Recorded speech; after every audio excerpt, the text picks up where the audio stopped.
Salut tout le monde, on est déjà de retour. Je dis déjà parce qu'on avait dit qu'on ferait un bimensuel. En fait, pendant 3 mois, on n'en a pas fait. On en a posté un la semaine dernière et là, on revient déjà. Alors, Attends, après, je sais pas quand est-ce que Ah ouais, c'est vrai, poster, ce que j'allais dire, je sais pas quand est-ce que tu vas poster.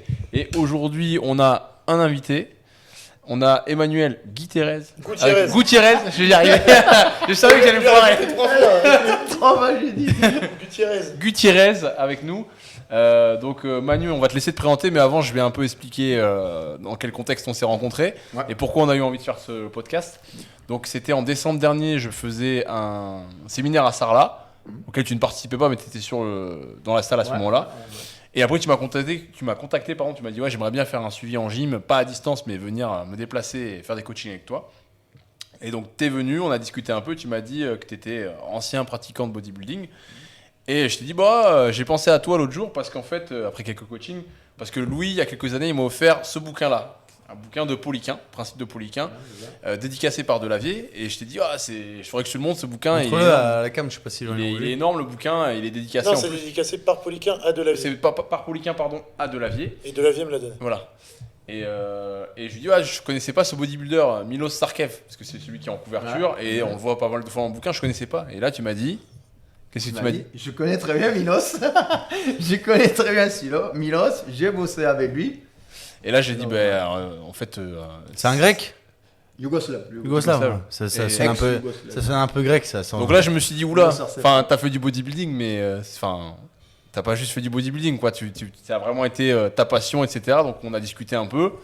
Et donc, ce qui nous a amené à se dire, pourquoi pas en faire profiter les autres, quoi, tout simplement. Donc si tu peux te présenter maintenant brièvement, parce que j'ai un peu introduit, mais je pense qu'il y a plus de choses à dire. Faut parler pas trop long. Hein ? Faut parler pas trop long. Si t'as soif, on t'a mis un peu d'eau. Hein. Ouais, j'en ai là. Non, toi, tu vas prendre celle-là. Tu veux pas me baiser là. Je sais qu'elle est lourde. C'est la tradition.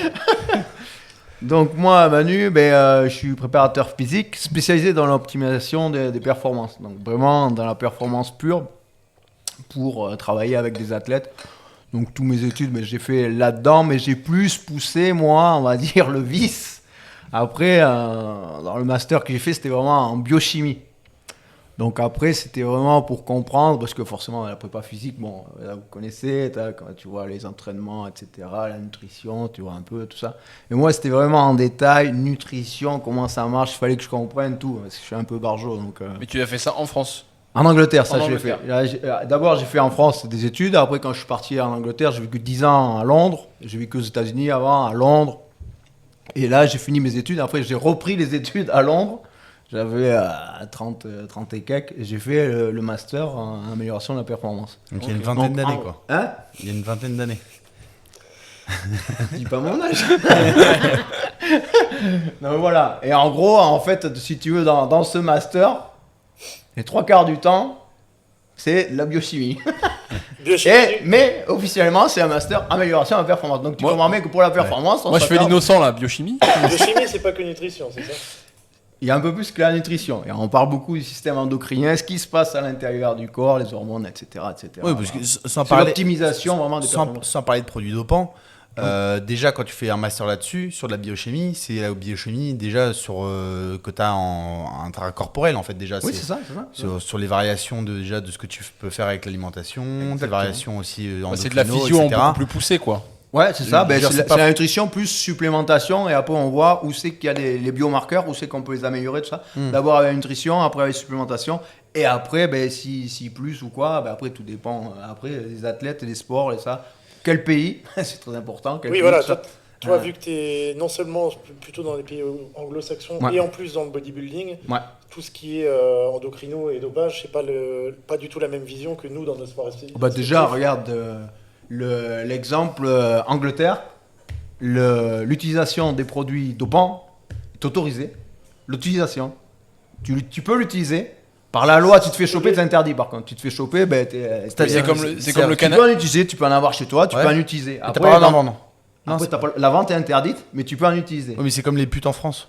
Voilà. Donc, mais par contre, tu te fais choper dans ton sport. Tu te fais choper dans ton sport. Après, t'es banni ou t'as des suspensions. Mais tu peux en utiliser. Oui, t'as le côté éthique. Et d'ailleurs, ça posait problème quand il y a eu les JO. Il y a plein d'articles qui étaient parus à l'époque, en 2012. Les athlètes qui arrivaient, se préparaient avant les JO, ils venaient. avec ce qu'il fallait. Et l'ordonnance, c'est tout, parce que les mecs qui travaillent, ils bossent avec leur docteur, tout ça, justifié quand tu voyages, tu voyages avec les ordonnances des docteurs pour être autorisé, tout ça en douane. Ils arrivaient, les mecs ils ont dit mec, c'est cette foire, là, mais ça c'est pas possible. Question d'éthique, question de machin, ici. C'est rigolo, c'est une espèce de vide juridique. C'est comme aux Pays-Bas, tu as le droit les coffee shops ont le droit de vendre du cannabis, mais n'ont pas le droit de s'approvisionner. Donc là, c'est un peu le même genre de système. T'as le droit d'en posséder, mais t'as pas le droit d'en acheter. Ouais, mais pour en avoir, il faut l'avoir acheté quelque part. Tu m'as compris. À part par le biais docteur, pharmacie, tout ça, il te fait une prescription, tu vas à la pharmacie, voilà. Donc là, c'est un biais, on va dire, médical propre. Mais après, de toute façon, moi, j'ai gardé là, si tu veux, parce que quand je suis rentré en France, il y a 3 ans ou à peu près par là, forcément, la région où je suis, il y a moins d'athlètes de haut niveau, tout ça. Et j'ai dit, bon, il faut bien travailler quand même. J'ai gardé mes athlètes à distance parce que les mecs ils savent s'entraîner, ils savent tout ça. De temps en temps, on fait une analyse bioméca. Mais je garde le suivi à distance pour dire, bon voilà, ils me contactent pour des protocoles. Voilà, j'expliquerai après plus tard que c'est des protocoles. Mais ils me contactent pour ça, pour avoir un suivi un peu plus pointu. Et donc en France, Toronto, merde, mais j'ai gardé la même approche. Je travaille avec des amateurs sportifs, des joueurs de rugby, de football, mais j'ai gardé la même approche. Donc, tu veux commencer, on va commencer déjà, qu'est-ce que tu veux faire, etc., qu'est-ce que tu veux optimiser, mais il me faut un bilan sanguin. Il faut un bilan sanguin pour voir ce qui se passe à l'intérieur de ton corps, voir s'il y a déjà des petites erreurs, des saucisses. La première étape d'un suivi quand tu es un athlète, peu importe le sport, c'est le bilan sanguin. Exactement. Est-ce que tu peux expliquer un petit peu, alors je sais que tu fais signer un peu une clause de confidentialité par rapport à ta méthode, c'est-à-dire à ton suivi de diète, par rapport à ce que tu relèves de la prise de sang et après comment tu vas construire la programmation, construire le suivi. Donc sans non plus révéler tes secrets, entre guillemets, est-ce que tu peux expliquer un petit peu ta démarche dans les grandes lignes et peut-être parler, je sais que tu travailles beaucoup avec le fait de mesurer son insuline dans la journée, par exemple, à plusieurs reprises. Voilà, un peu ta méthode, sans non plus, encore une fois, dévoiler ton avantage comparatif. Après, c'est pas une méthode miracle, c'est pas moi qui l'ai inventé, mais c'est ce que j'utilise avec mes athlètes. Et après, les suppléments, tout ça, c'est des suppléments des fois qui sortent de l'ordinaire, mais c'est pas des trucs illégaux ou tout ça, mais bon, oui, on parle bien en France. Voilà. Donc, en fait, moi, ce que je regarde quand je fais un bilan sanguin, en fait, tu as des biomarqueurs. Tous les biomarqueurs en France, tu regardes. Et après, pour quelqu'un qui connaît pas un sportif, il connaît pas forcément toute la biochimie, il est là, il est un peu perdu. Il y a des indications, voilà, si tu es entre ça et ça, c'est bon. Si tu es au-dessus, là, c'est pas bon. Si tu es moins. Et sinon, tu reçois un mail ou un appel, on te dit « Ah, attends, monsieur, vous pouvez contacter votre docteur, voilà, il y a un problème. » Voilà. Donc, en gros, c'est comme ça que tu te réfères en France, si tu ne sais pas trop. Mais en fait, les biomarqueurs, les normes qu'il y a, c'est pour un individu lambda. C'est pas forcément pour un sportif. Un sportif, c'est autre chose. Ça veut dire que c'est des biomarqueurs qui sont un peu plus élevés ou quoi, tu vois. Oui, c'est comme donc, en fait, un sportif qui a un truc en France, il regarde les biomarqueurs, il dit « Ah, mais pour moi, tout est OK. » Oui, mais si on regarde d'un autre point de vue extérieur, un peu plus pointu, et non, en fait, si on regarde vraiment les valeurs exactes et pas en pourcentage ou machin, tu dis, là par contre, il manque un petit peu, tu vois. Donc on peut optimiser là où il y a peut-être des carences en vitamines et des choses comme ça pour améliorer la récupération et tout comme ça, ou si on regarde le sang, les globules, tout ça, et bien, tac, on regarde petit à petit, on affine. Et pour voir si la personne a des petits soucis, qui dit « Ah, j'ai un petit coup de pompe, tu vois, j'ai un petit truc comme ça, je me sens pas bien, machin. » Et en termes de données, je veux dire, en termes de biomarqueurs, combien de biomarqueurs tu vas analyser, checker pour construire à peu près à une fourchette, tu vois. Il y en a beaucoup. Est-ce que c'est plus de 10, de 20, de 50 ? J'en ai envoyé un récemment. Et d'ailleurs, c'est un problème. On peut aborder le sujet parce que je le prends comme ça. C'est un problème parce que je donne des biomarqueurs, et il y en a beaucoup, en fait. Blood test. Je sais ce que tu vas dire. Et à chaque fois qu'on donne ça pour la personne, le client, lui, il va voir son docteur, puisque tu es obligé d'aller voir le docteur qui se fasse l'ordonnance, la prescription. Pour que ça soit remboursé, tu vas au labo et c'est remboursé, c'est comme ça. Après, si tu veux le faire en privé, ça va coûter une blinde. Tu peux le faire en privé, par contre. Mais je savais que tu allais dire ça. J'ai eu la discussion avec ma compagne qui est médecin et généraliste, qui justement m'a... Attends, je le prends. C'est à qui que j'ai envoyé ? Ah oui, c'était à Florent. Tac. En gros, ce qu'elle m'a dit, c'est que ça coûte un sacré pognon à la Sécu si tout le monde se fait ça, quoi. Si tout le monde prend tous ces marqueurs.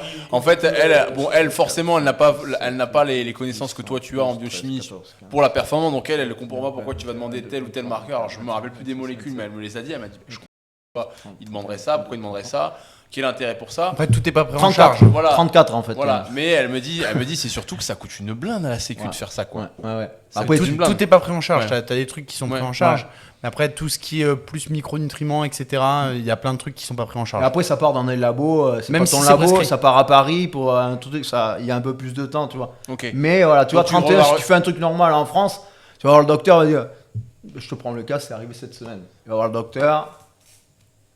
Il dit bon, voilà, je voudrais ça. Déjà, ils n'aiment pas que tu leur dises quoi faire. Oui. C'est eux, tu viens, tu as un problème, on te dit bon, alors. Bah parce que quand tu vas voir un C'est médecin, l'inverse. tu vas chercher un avis médical. C'est sûr Voilà. qu'eux, ils aiment pas quand tu viens avec ta liste de courses. Je peux Ouais, comprendre. ouais, voilà, mais toi, t'as déjà entre guillemets fait une consultation avant avec un professionnel d'une autre discipline, donc c'est sûr que toi, t'arrives en disant bah moi, en fait, Oui, mais c'est comme ça, ça, quoi. comme c'est pas C'est pour ça, dressé- après, moi, je remplace pas le médecin. Mais si tu veux, dans ma démarche, c'est justement de travailler avec un médecin. De travailler avec un médecin, Ouais, y a- de travailler avec un kiné, de travailler Il n'y a pas avec encore une cette équipe. philosophie-là, je pense, en Non. France, où Où tout le t'as- monde bosse t'as ensemble. ouais, voilà, tout le monde bosse ensemble. Les, non, mais voilà, c'est ça. Même déjà tu regardes entre confrères, les médecins, quand il y en a un qui donne un avis et que l'autre donne un autre truc, tu sais, ils ont du mal à se mettre d'accord. Il y en a un qui dit non, mais l'autre, tu vois.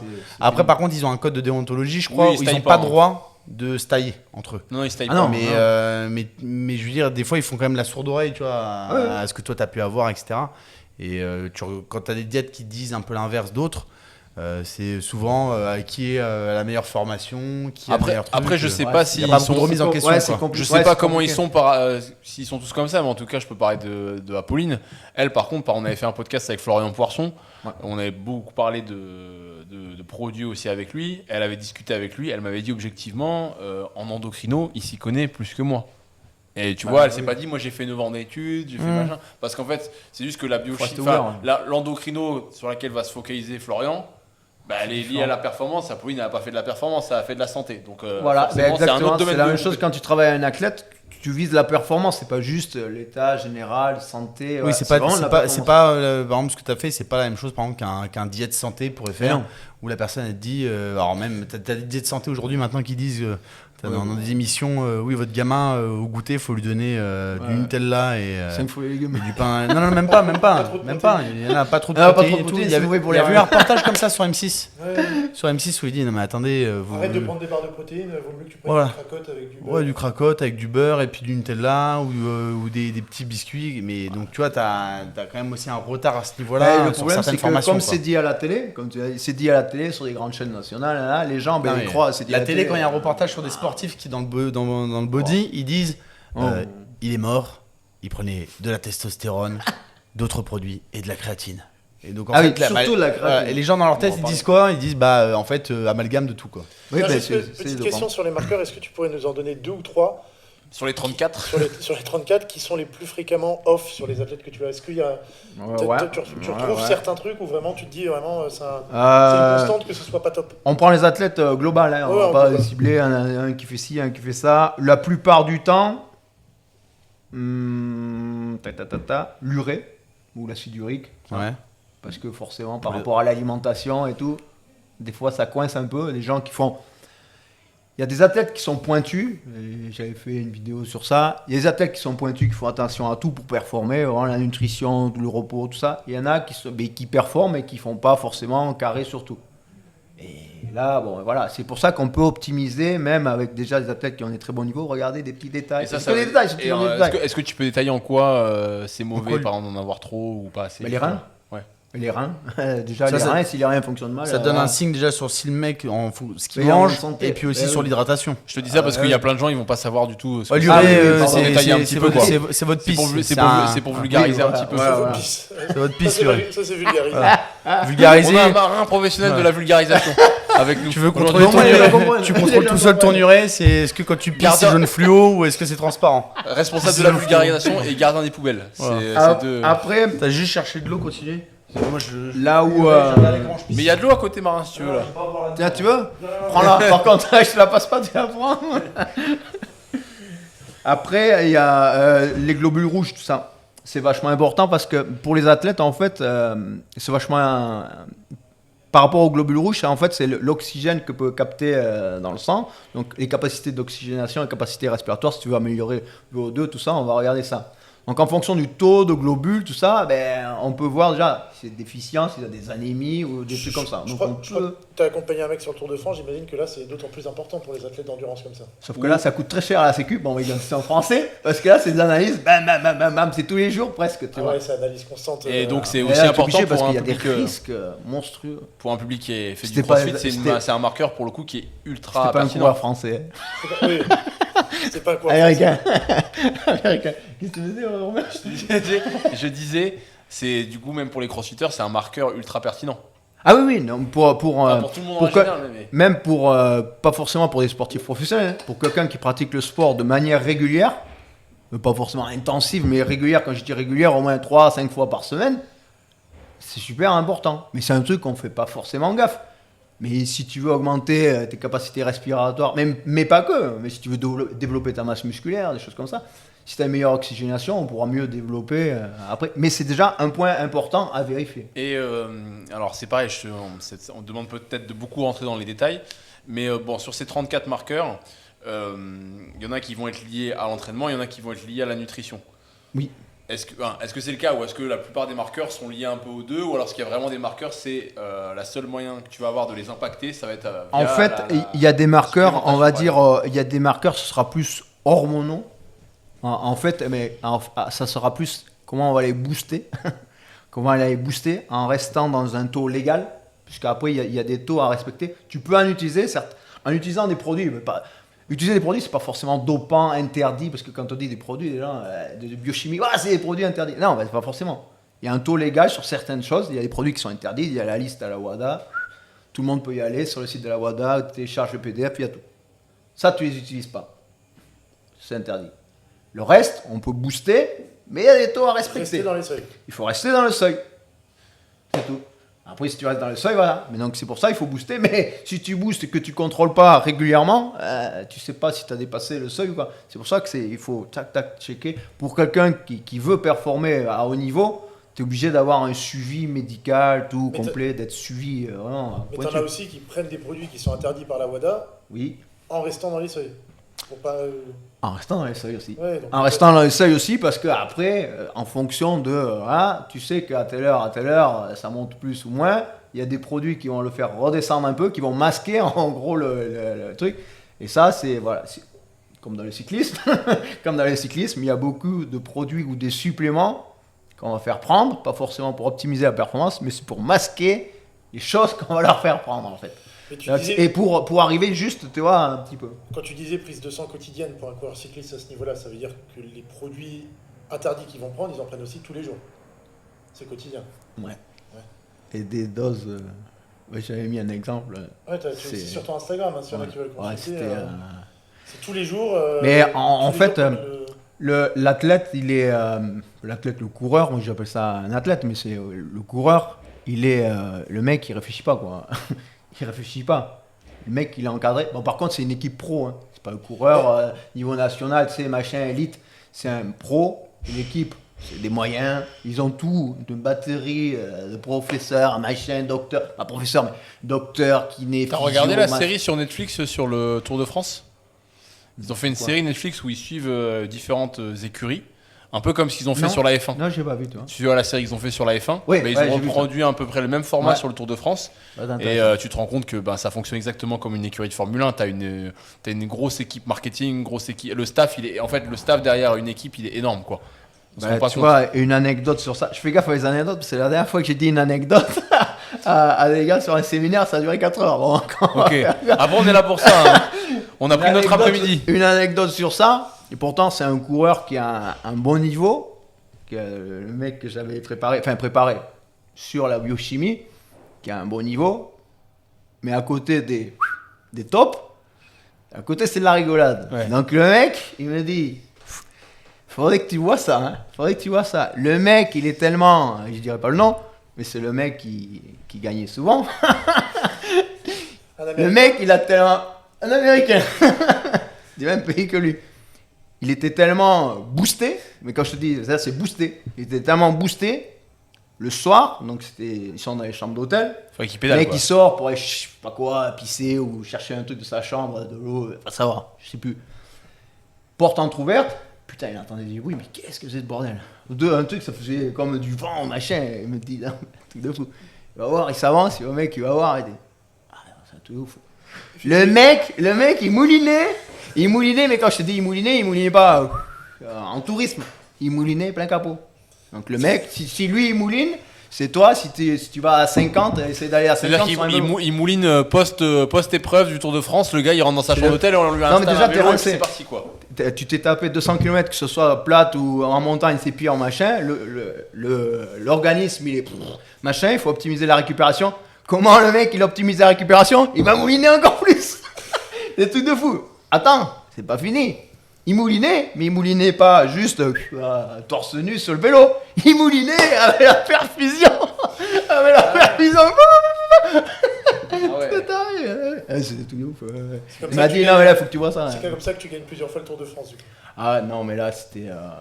Mais on en discutera en détail parce que j'ai d'autres trucs sur... Mais t'as l'air de dire qu'il faut faire prise de sang quotidienne, machin. Je me doute qu'il y en a plein qui font pas tout ça, du coup les mecs se flinguent.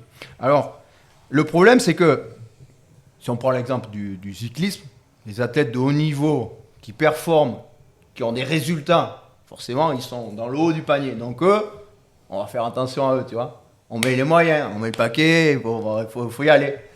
Mais les autres se disent, bah ils font ça. Ils n'ont pas les mêmes moyens. Ils prennent le protocole et ils font pareil.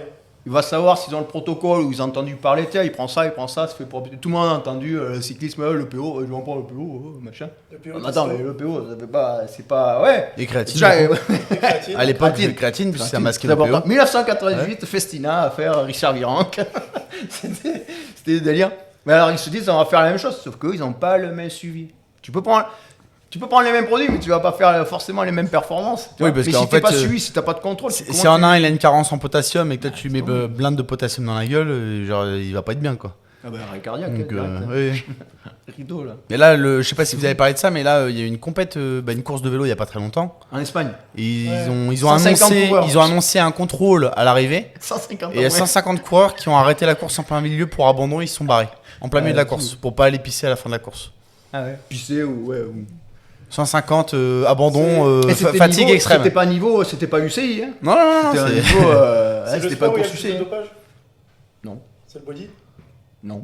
Ah non, c'est pas le body. Ah ouais, non, mais attends, parce que le body, pour moi, je considère pas ça comme un sport. Ça dépend quelle catégorie de body. Parce que body, si tu prends les catégories Mister Olympia, classique, etc., Open, non. Ils sont tous dedans. Ouais, ils sont tous dedans, mais ça coûte beaucoup moins cher qu'un cycliste.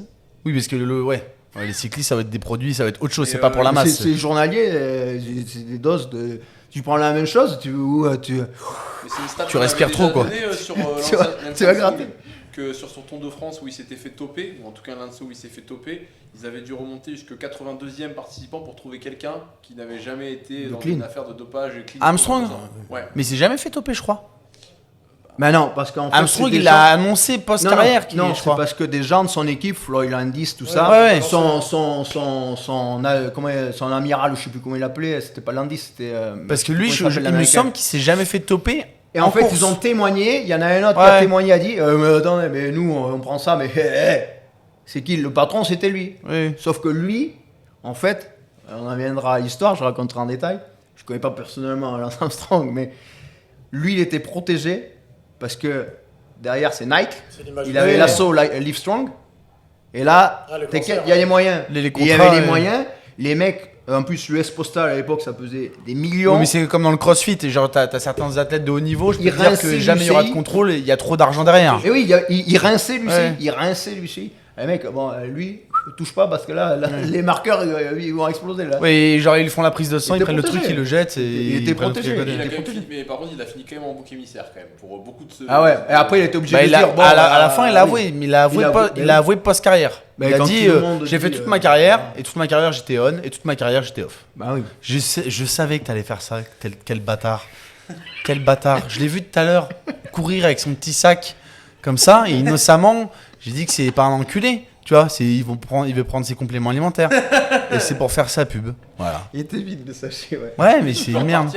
Il en reste un peu, Après, oui, il est vite parce que la prot est très bonne, donc j'en prends beaucoup. Et elle est très digeste. Il y a du lactase dedans. Donc gros, ça va être ça va être un battle à chaque podcast. En vrai, le dernier podcast, c'est ce qu'il a fait. En fait, il mettait son truc code pro. Vu, et moi, il m'a mis le logo. Non, moi, il m'a mis le logo pour un truc podcast sur Nutripure sur ma gueule. Le logo quoi? Je comprends pas, on vend pas les mêmes trucs, il me casse les couilles. Allez, moi je suis le CNC, faut ranger, voilà, c'est bon, t'as eu ta quantité. Je t'ai dit, à chaque podcast, il va le faire. L'antenne. Partager l'antenne. L'espace média. Espace média. En plus, ton isolate, elle se mélange pas, Donc, c'est de la merde. Toi, j'ai entendu dire que tu ne considères pas le body comme un sport. Non, tu peux détailler un peu plus ça et après revenir sur quel sport, du coup, de ton côté. Ça n'enlève à rien les performances de. Moi, j'en ai fait, mais ça n'enlève à rien les performances. Pourquoi tu considères pas ça comme un sport? Mais parce que tu es jugé sur l'esthétique. Les arbitres, tu rentres dans ça, tu juges sur l'esthétique. Tu plais pas en fait. Mais toi, tu plais pas. C'est pas sur une performance, on lève pas un point, c'est pas mesuré. C'est pas pour rien qu'avant, dans les années 70-80, ils appelaient ça la plastique. Ça veut dire. Oui, mais Manu, un mec qui fait du plongeon, il est jugé aussi par des arbitres. Des notes techniques, oui. Mais du coup. Ça, après, c'est mon avis personnel. Non, mais ça, Louis, à chaque fois, il trouve l'exemple pour niquer. Non, mais c'est pas pareil, il y a des codes de points, le patinage artistique. Il y a un code de points, mais après, ce code de points, il est peut-être moins malléable qu'en bodybuilding, je sais pas. Le plongeon, t'as quand même un truc technique, c'est comme si tu fais la gym, t'as des postures, t'as des machins. Moi, si j'essaie de faire le plongeon, je vais arriver, boum, comme une crêpe, je suis raide, quoi, tu vois. Tandis que le body, c'est technique. Après, il faut avoir la performance. Certes, le posing, le posing, c'est par exemple, c'est technique. Moi, pour avoir vu 2-3 body qui m'ont fait essayer, je dis bien, de maintenir du posing ou essayer de tout contracter de manière simultanée, etc. C'est hyper hard. En fait, même si les gens qui regardent le podcast et qui font du body ou qui ont déjà essayé en tout cas de faire du posing, mais pas en mode Google, mais vraiment le vrai posing, c'est hyper crevant. Sachant que tu le fais, et toi tu l'as fait comme ça. Imagine-toi quand t'arrives sur scène, t'as les déshydraté. Déshydraté, machin, t'en veux plus. On pourrait très bien attribuer du coup c'est la technicité de ça, c'est-à-dire du posing au sport qui est le body. Même si t'es mauvais en posing, en fait tu peux. Tu penses que tu peux gagner quand même, même si t'es nul en posing. Bon, maintenant ils essaient d'être complets le plus possible parce qu'ils peuvent gratter des points. Même je suis un peu moins bien que lui, mais je peux gratter un peu de points, tu vois. Mais là où je rejoins Manu par contre, c'est que en bodybuilding, tu vas avoir des tendances et des standards qui peuvent évoluer. Par exemple, là, Sibum, je sais que après avoir écouté pas mal de podcasts là-dessus, c'est devenu le gold standard en classique parce que c'est lui le meilleur et qu'en gros ils veulent tirer la KT dans cette direction-là. Il faut que tu lui ressembles en gros. Alors qu'il y a 5 ans, c'était pas ça. Donc je pense que tu as plus de variations. C'est comme Schwarzy à l'époque de Schwarzy, quand il est arrivé, les pecs c'est devenu à la mode, alors que les bodies d'avant Schwarzy, ils n'avaient pas de pecs. Les bodies n'avaient pas de pecs. Pareil, il y a un body là, c'est mon body préféré en open, on en parlera, je te demanderai qui sont ces athlètes que tu affectionnes. Nick Walker, voilà, on en a parlé ensemble. Le mec, son surnom c'est The Mutant, il a des énormes varices sur les mollets, enfin t'as l'impression que t'es en train de jouer à Doom, dans une station orbitale qui a été touchée par les extraterrestres et que lui c'est le boss de niveau quoi. C'est The Mutant mais c'est pas le mutant masse. Voilà, et il est le mutant masse de Rich et lui, tu vois, il y en a plein qui disent que s'il gagne, ça va affecter négativement les Open parce que c'est un standard qui est pas beau, quoi. Mais en fait, si tu prends la masse musculaire versus et avec le conditioning qu'il a, en gros, il mériterait de potentiellement un jour gagner. Donc mais par contre, c'est pas très beau pour le grand public. Bah en fait, c'est toujours plus, mais pourquoi? C'est pas eux c'est pas la NPC, ils sont séparés, les FBB, maintenant c'est NPC Pro, c'est business. Mais c'est pas eux qui disent voilà, on veut ça. C'est le public qui demande ça en fait. Pourquoi ils ont augmenté la catégorie classique physique? Ils ont augmenté le poids. Parce qu'on veut les gars plus gros. Oui, on veut les vaches du centre de l'agriculture. Combien ils ont augmenté? Je crois que c'est 6 livres, 6 pounds. Donc ça fait à peu près. C'est un ratio classique physique. C'est un ratio poids-taille classique physique. Non. 200. Si tu le fais en amateur, ouais. C'est par rapport à ta taille. Parce que j'en ai fait aussi un peu à la fin en classique physique. J'ai fait 1m76, je pouvais monter jusqu'à 86, tu vois. J'avais 10 kilos, tu vois, de marche. Et après, ils l'ont augmenté, c'est passé à 12. Et après, quand tu passes en pro, tu peux être petit, tu peux peser jusqu'à 110. C'est pour ça que les mecs qui font ça sur scène, ils concourent pas à moins de 115 kilos. Mais malgré tout, entre classique et open, si je me rappelle bien ce que vous avez dit, Florian Poisson, par exemple, un classique, il va prendre 2 à 3 unités de hormones de croissance et un pro, il peut passer sur du 12-18, quoi. En fait... un open versus classique. Oui. Mais en fait, c'est... les gens qui concourent en open, qui passent pro, en fait, maintenant, ils donnent beaucoup de cartes pro. Ok ? Qui sont en open ou machin. Tu passes pro, t'es en open, en body, tu passes pro. que pas de souci, tu fais 100 kilos. Sauf que tu te rends compte que toi, tu es là, tu es pro, tu es dans la cour des grands, il va y avoir une carte pro, c'est énorme, mais tu te dis, avant que j'atteigne déjà le top 20 mondial, donc les 20 qui participent à Olympia, tu te dis, ah ouais, mais je parais maigre à côté des autres. Alors, si tu prends le top 10, c'est pire. Alors là, tu te dis, mais waouh. Et encore, tu prends des Français, hein, des très beaux, des très minces, mais tu les mets à côté des autres, tu fais, wow, putain, et encore, ça a diminué quand même parce que j'ai regardé une interview de Ronnie Coleman qui regardait les Open actuels. Il disait qu'en gros, les mecs qui sont dans le top 10, oui, il dit ils seraient même pas dans le top 20 de il a dit ils son sont époque. pas une shape. oui, parce que oui, non, c'est vrai, c'est pas parce qu'ils sont, ils sont massifs shape, en fait, mais ils ont moins de densité, voilà, tu vois, densité en termes de sécheresse, etc. Ouais, et en gros, il expliquait qu'à l'époque, en gros, on demandait beaucoup plus de sacrifices sur le plan dopage et sur le plan entraînement au body, c'était beaucoup plus restrictif. Et en gros, si tu veux, le cahier des charges pour juger a diminué un petit peu dans le sens où ils ont essayé, à mon avis, je pense, de préserver un peu plus la santé. Parce que les mecs, en fait, ils perdaient aussi ils perdaient du public parce que les gens ils disaient, ça devient n'importe quoi, c'est gros, ça devient gros avec tu regardes, tout ça. Tu regardes les finales de Olympia à l'époque de Ronnie et tu regardes les finales de Olympia maintenant. Ronnie après il exagère, je pense, dans l'interview, mais il dit les mecs, mais il le dit, ils are not in shape. Il dit ils are not in shape. Il dit à mon époque ça passe pas ça. Le premier qui est arrivé qui a choqué les gens et c'est lui qui a un peu révolutionné entre guillemets, c'est Dorian Yates. Oui. Il est arrivé, le mec en un an, il se dit mais attends, mais le mec qu'est-ce qu'il a fait, monstrueux machin truc.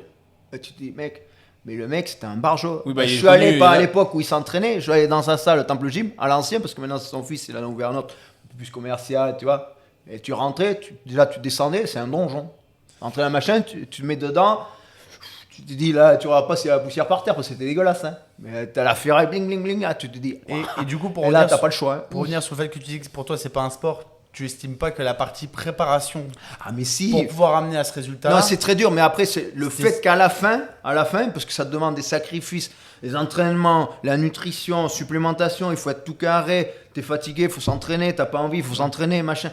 Et tout, t'arrives, t'es à moitié dans le gaz, et si tu fais 3 mois, 4 mois, 5 mois de préparation, ça dépend si t'es prêt ou pas. T'arrives et à la fin, tu te loupes. Le dernier jour, tu loupes ton rebond ou machin, l'autre, tu te plantes, tu fais du stress, du cortisol, tu fais de la flotte, t'arrives sur scène, enculé. Tu dis, il y a avant-hier, il y a 3 jours, j'étais bien. Et tu dis, oh merde, tous ces sacrifices, ça peut partir comme ça en fumée. Et c'est un mec qui va te dire, ouais, c'est pas bon là. Ouais, mais ça, c'est comme une compète de sport. En haltéro, il faut arriver. Si t'arrives, t'es stressé, t'es pas bien. T'es pas dedans, t'as pas de sensation avec la barre. Tu peux avoir fait pendant 4 ans ta prépa pour les JO mais là tu vois, c'est un détail technique parce que là ça peut être le mec psychologiquement mais là, c'est un détail technique aussi puisque c'est dans la prépa. Ça reste dans la prépa. Alors ça peut être le préparateur qui se trompe, mais tu regardes les body. Robin, je sais qu'il regarde pas mal un mec cette féroce là qui a un body. Tu regardes quand même les entraînements que les mecs s'envoient par rapport à, on va dire, même si on compare par exemple des entraînements de crossfitters. Les mecs, ils se mettent des doses en entraînement, mais de poney, quoi. De toute façon, c'est pas compliqué. Tu prends les meilleurs, ils disent je m'entraîne comme si c'était mon dernier entraînement. C'est là en fait où moi je trouve que si tu veux, t'as quand même la notion d'aspect sport. Tu vois. Ah oui, dans ça, mais après moi je dis sur la finalité, le mec t'arrives sur scène, on te dit ouais, toi c'est bon. C'est pour ça qu'en fait, il faut arriver sur scène, on a discuté tout à l'heure. Je disais, t'arrives sur scène. Boum, il faut que tu impressionnes de suite. Alors si déjà t'es plus petit, t'es machin, il faut compenser. T'es pas peut-être le plus massif, il faut être le plus écorché. Il faut jouer, cacher en fait ses points faibles. C'est de l'illusion, tu vois. Oui, en fait. Cacher ses points faibles, ses points forts, et ça tout mettre en valeur. Après ça te demande, c'est du taf monstrueux. Et j'avais écouté une vidéo de cette Féro justement où il explique que lui il a foiré une compétition en particulier à cause du cortisol. Que vraiment il a explosé avec le stress, son physique du jour au lendemain à 2 jours de la compète. En fait 2 jours avant la compète c'était Heidi, non c'est pas Heidi Chopin qui le coachait, je sais plus quel mec. C'est qui le mec? Celui qui coach l'Iranien. Celui qui coach l'Iranien là. Annie Rambod qui coachait à l'époque, et il dit en fait le mec 2 jours avant incroyable, le lendemain à chier. Vraiment à chier sur leurs critères, mais pour eux nous on voit pas la diff. Voilà. Mais qu'en gros il était tout flotteux et limite nous on trouve que le mec ça c'est des choses que tu contrôles pas forcément, mais le cortisol ça c'est des choses à contrôler chez une personne. T'as un diabétique, c'est pas forcément qu'il mange super sucré et tout ça, des fois il est diabétique parce qu'il est stressé, le cortisol il fait monter la glycémie. Et donc on a dit bon, pour toi le bodybuilding tu considères pas ça comme un sport, et donc selon tes connaissances ou tes données ou quel est le sport où il y a le plus de dopage selon toi? Curling. Une utilisation abusive ou Une utilisation, ouais, Le je sais pas curling. définir. Le curling, ils sont chargés à balle. Un sport où en gros On dit que c'était pas le cyclisme. parce que si tu veux en France, cyclisme, c'est un ils peu sont quand même assumé. en tête dans les Bodybuilding, abus. cyclisme, c'est les deux sports. Les gens ils se disent bon ben pour faire du vélo, il n'y a pas de technicité. Il y a- C'est juste de Parce qu'il l'organique. faut, Donc c'est il faut Ce envoyer qu'il faut la le vélo, caisse. c'est Et faut quand même le stratégie. bodybuilding, c'est la gonflette c'est pour pas un le produit. plus, mais dans l'utilisation abusive et dangereuse, si c'est pas bien millimétré, c'est le cyclisme. Il y en a beaucoup en athlétisme. Ouais. Ah, on a Il y en a classé. beaucoup en athlétisme. Yes. Après, Yes, y a pas en, la- en athlétisme qui demande que ça soit plus sur de l'endurance ou l'explosivité comme des sprinteurs, des choses comme ça, mais après, il y a dans toutes les catégories, tu vois, après c'est différents chimiques, molécules qui sont utilisées suivant ce que tu veux faire dans Ouais, ton tu sport. regardes même les coureurs là, de 100 mètres à l'époque. Aujourd'hui, tu regardes les physiques qu'ils Oui, ont. les Et physiques. à l'époque, dans les années 90-2000, je me rappelle moi de Maurice Green.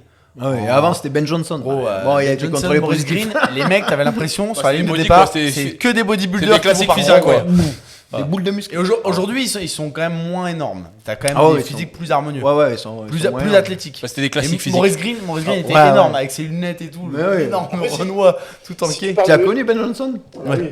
Un mec, Le ouais, Canadien. Oh, Non, mais si tu parles de physique, aujourd'hui, le plus aberrant physiquement, pour moi, ce sont les crossfiteuses. J'allais dire pareil. alors. Les femmes qui font du crossfit. Ça c'est un sujet intéressant aussi.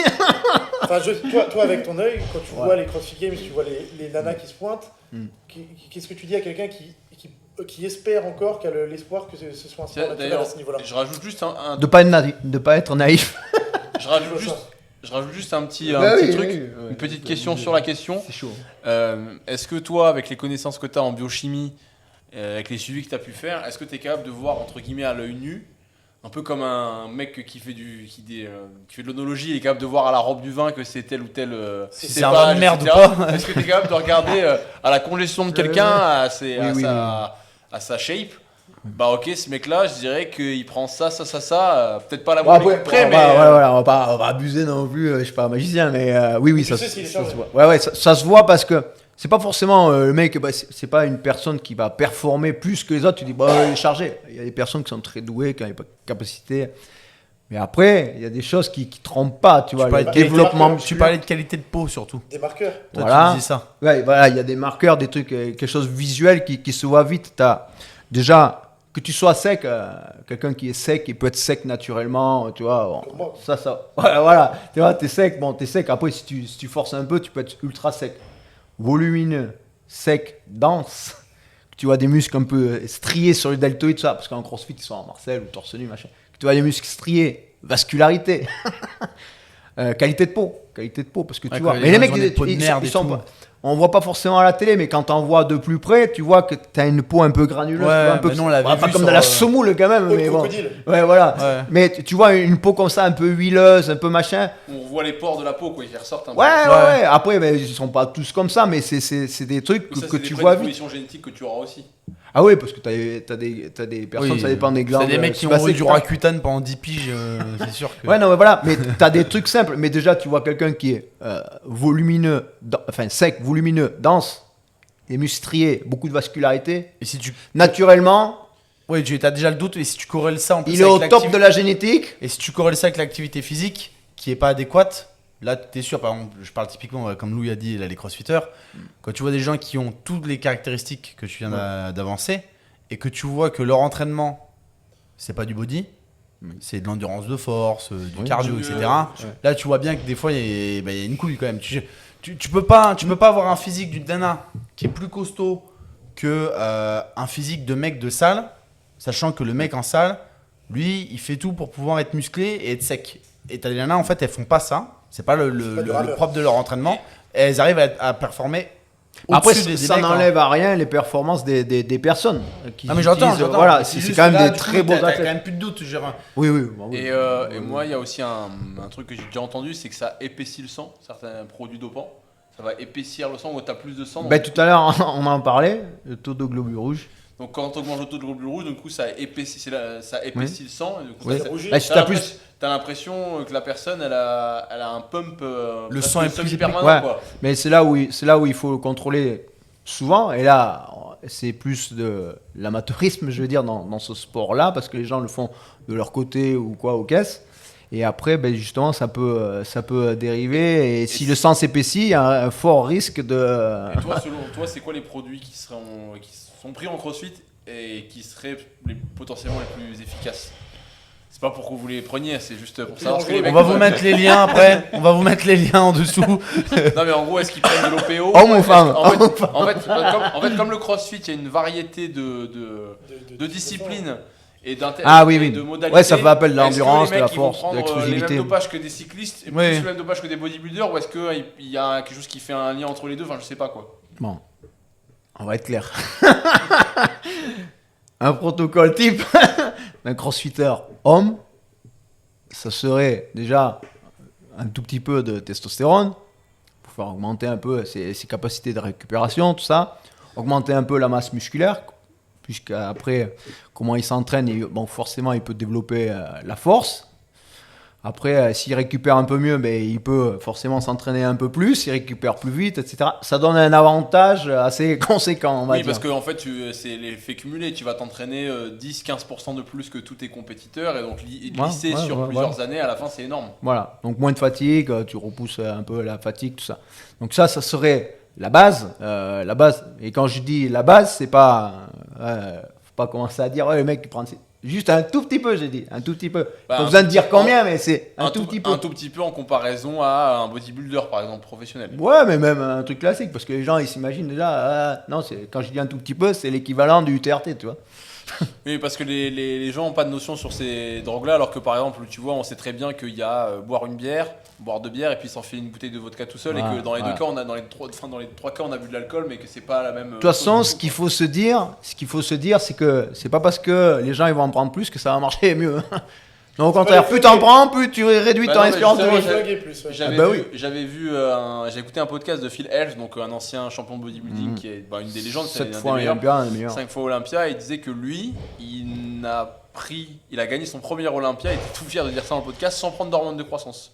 Qu'après il a fini par en prendre, mais qu'il a vraiment retardé le plus possible, et que lui, il se dopait moins que ses compétiteurs, ses concurrents, et qui prenaient juste la dose entre guillemets effective parce qu'il voulait pas se flinguer, et qu'en fait il voyait plein de mecs qui overdo it quoi, dans leur truc quoi. Alors après, est-ce que c'est vrai ou pas? Parce que je pense que les mecs ils aiment bien dire moi je vous ai tous battus, j'en prenais moins. Je pense que ça fait aussi partie un peu de du storytelling. Mais tu disais testostérone et quoi d'autre? Là il y a pas mal de crossfitters qui étaient tombés avec du ligandrol aussi.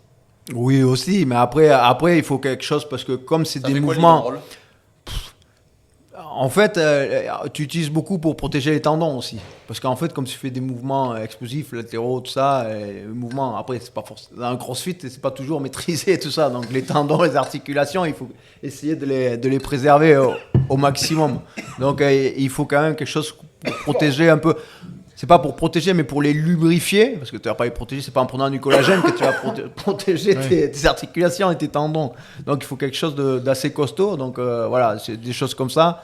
Et après, les gens ils peuvent partir sur des trucs exotiques un peu plus. Voilà. J'ai entendu Winstrol, moi, beaucoup aussi. Ouais, parce que ça va développer la force, ça va faire sécher après. Ça va faire plus sécher, développer un peu plus. Pas mal de trucs aussi pour tout ce qui est capacité cardiovasculaire aussi. Alors voilà, ça les mecs, tu regardes sur les games, ils enchaînent, c'est 5 jours les games, c'est ça?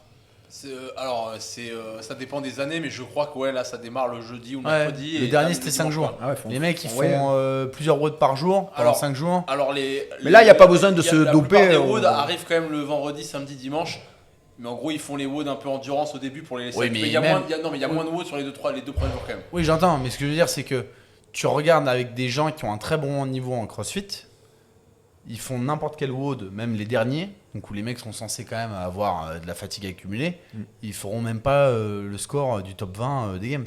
Alors, et je te parle de gens qui ont un très très bon niveau. C'est-à-dire que même sans avoir la fatigue au préalable des athlètes qui font la compète, ils n'arrivent même pas à être dans le top 20 des scores.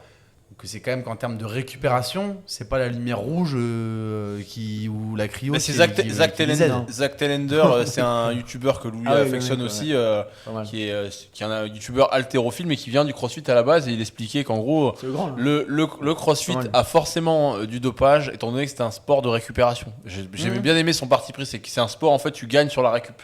Tu gagnes sur ta capacité. En fait, tu vas gagner sur ta capacité à récupérer plus vite que les autres. Ouais. Mais en fait, le truc qu'on m'a expliqué dès le début, quand j'ai commencé à côtoyer des athlètes ou des personnes qui préparent des athlètes de haut niveau, parce que au début, j'ai démarré comme ça, en rencontrant.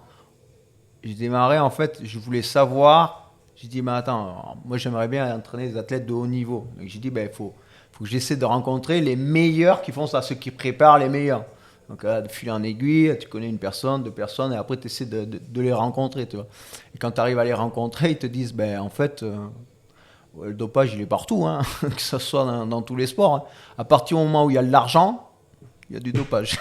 Mais c'est fou. Comment t'expliques ça? Parce qu'on a une fédé, la FLD, l'Agence française antidopage, qui est quand même réputée efficace comme fédération nationale, comparé à plein de fédés. Oui. Et tu vois, nous, par exemple, dans une salle, on a quelques athlètes qui ont un bon niveau en haltéro, mais on a du contrôle inopiné dans la salle. Il y en a eu combien depuis qu'on est ouvert, en vrai? En inopiné, 3 4. Et en programmé? Non, mais après en programmé, Redon, Camille, Lorraine sont sur Adams, donc ils sont contrôlés souvent. Passeport biologique. On a des athlètes sur contrôle par an à la salle. On a des athlètes sur Adams. Donc on a eu du contrôle en compète. Marin était contrôlé en compétition. On a eu du contrôle en inopiné. Donc moi je faisais même pas de compète, j'étais juste ma licence de président. J'ai été contrôlé en inopiné. Redon qui est là, il est contrôlé en compète, en inopiné à la salle et en inopiné chez lui. Mais est-ce que tout le monde c'est comme ça? J'en sais rien, mais je me dis, après t'en as parlé tout à l'heure, t'as des trucs qui ont des... Si t'es bon, tu peux jouer sur les temps de détection ou autre, mais moi j'ai l'impression que si t'es français en haltérophilie, tu peux pas te doper. Alors, sauf si tu dis, mais c'est une bonne remarque. Je quitte le circuit et je reviens 3 ans après avec des barres de fou, mais pour moi... Peut-être en haltéro, mais dans d'autres sports qui sont pas fédérales. D'ailleurs, les seuls contrôles positifs qu'on a eu en haltéro ces 10 dernières années en France, c'est soit des crossfitters, crossfitteuses plus particulièrement, 2 crossfitteuses, soit des personnes contrôlées positives dans le championnat français, mais qui étaient étrangers. Pays de l'Est, Asie centrale, mais on n'a pas de... Enfin, je sais pas si c'est pas culturel chez nous, mais t'as très... Enfin, pour moi, il y a peu de dopage en France en haltéro. Pourquoi? C'est simple. Tu regardes la loi en France. Déjà, tu es contrôlé positif, donc déjà dans ton sport tu vas être banni, que ce soit après suivant l'utilisation. Tu prends 4 ans. 2, 4, oui, ça 4 peut ans aller. c'est une sanction, on te met en jeu quoi. Oui, mais 4 ans c'est classique, testostérone ou GH, ils vont pas te mettre dedans. Ah oui, de toute façon c'est marqué sur la WADA, tu as marqué les suspensions suivant tous les produits. Déjà tu as une suspension dans ton sport, donc on va t'empêcher de faire la pratique. Après ça t'empêche pas de faire, mais la pratique en compétition. Et en club aussi affilié. Et en plus, voilà. Nous, on a fait derrière, on n'a pas le droit de venir s'entraîner chez lui. Donc, il peut le faire chez lui, mais après, officiellement, il ne fait plus partie de fédération, de machin. Pas de coacher non plus. Voilà. Carte Ensuite, pro. Alors, si la personne est professionnelle des métiers du sport, oublie. Mais là, il la voit plus. Hein. Il peut plus exercer dans les métiers du sport. Direct. Ensuite, c'est que le problème, ça devient du pénal. Ah oui, amende. Déjà, tu as le code de la santé en France. Donc, parce que la possession, la vente, tout ça, c'est interdit en France. Donc déjà tu as une infraction. Et en plus, comme tu es en possession, tu as une infraction douanière.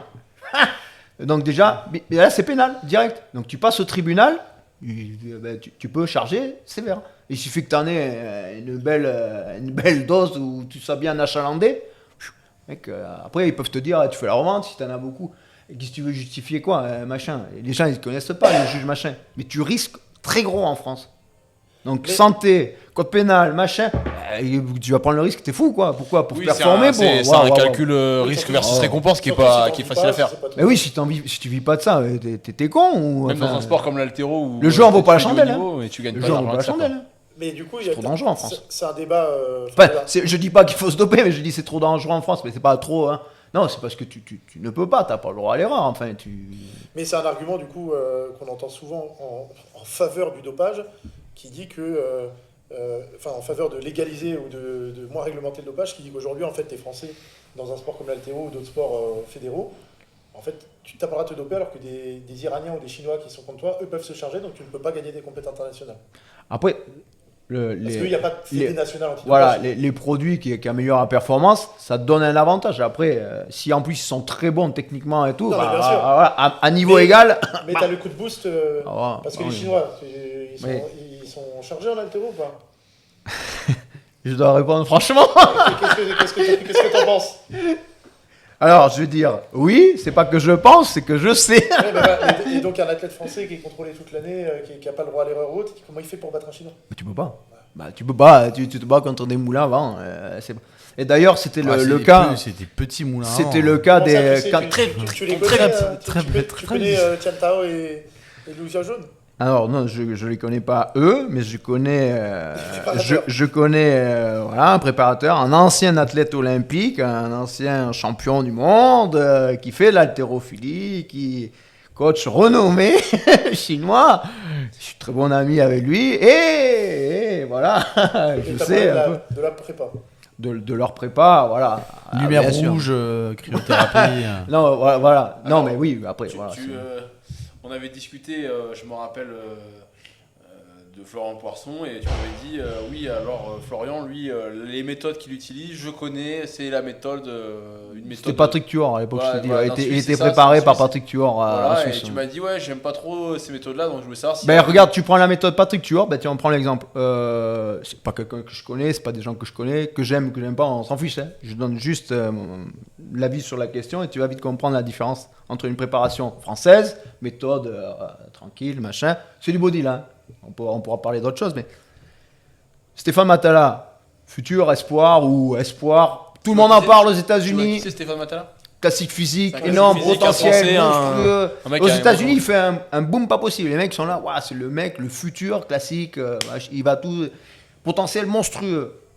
Plusieurs fois, il arrive, pas prêt, des soucis. Je sais pas, je connais pas sa situation. La dernière, il fait pas la dernière Olympia, il l'a pas fait parce qu'il a eu un problème avec de famille. Oui, voilà. Je sais pas, après les tenants et les aboutissants. Oui, il est pas prêt, il est pas prêt. Juste avant, c'est 3 semaines je crois ou 15 jours avant. Au final, t'es pas prêt, tu fais pas 2 fois d'affilée. Il n'y a pas une écharde. Comment Donc, tu vois, là, un souci comme ça. Et ça fait un moment que je disais à des personnes de mon entourage qui connaissent un peu le body, j'ai dit, ce mec-là, il a un potentiel monstrueux, mais il ne s'entraîne pas avec le bon coach. Pas le bon coach parce qu'il est très connu en communauté francophone, et ça, je ne connais pas non plus. Hein.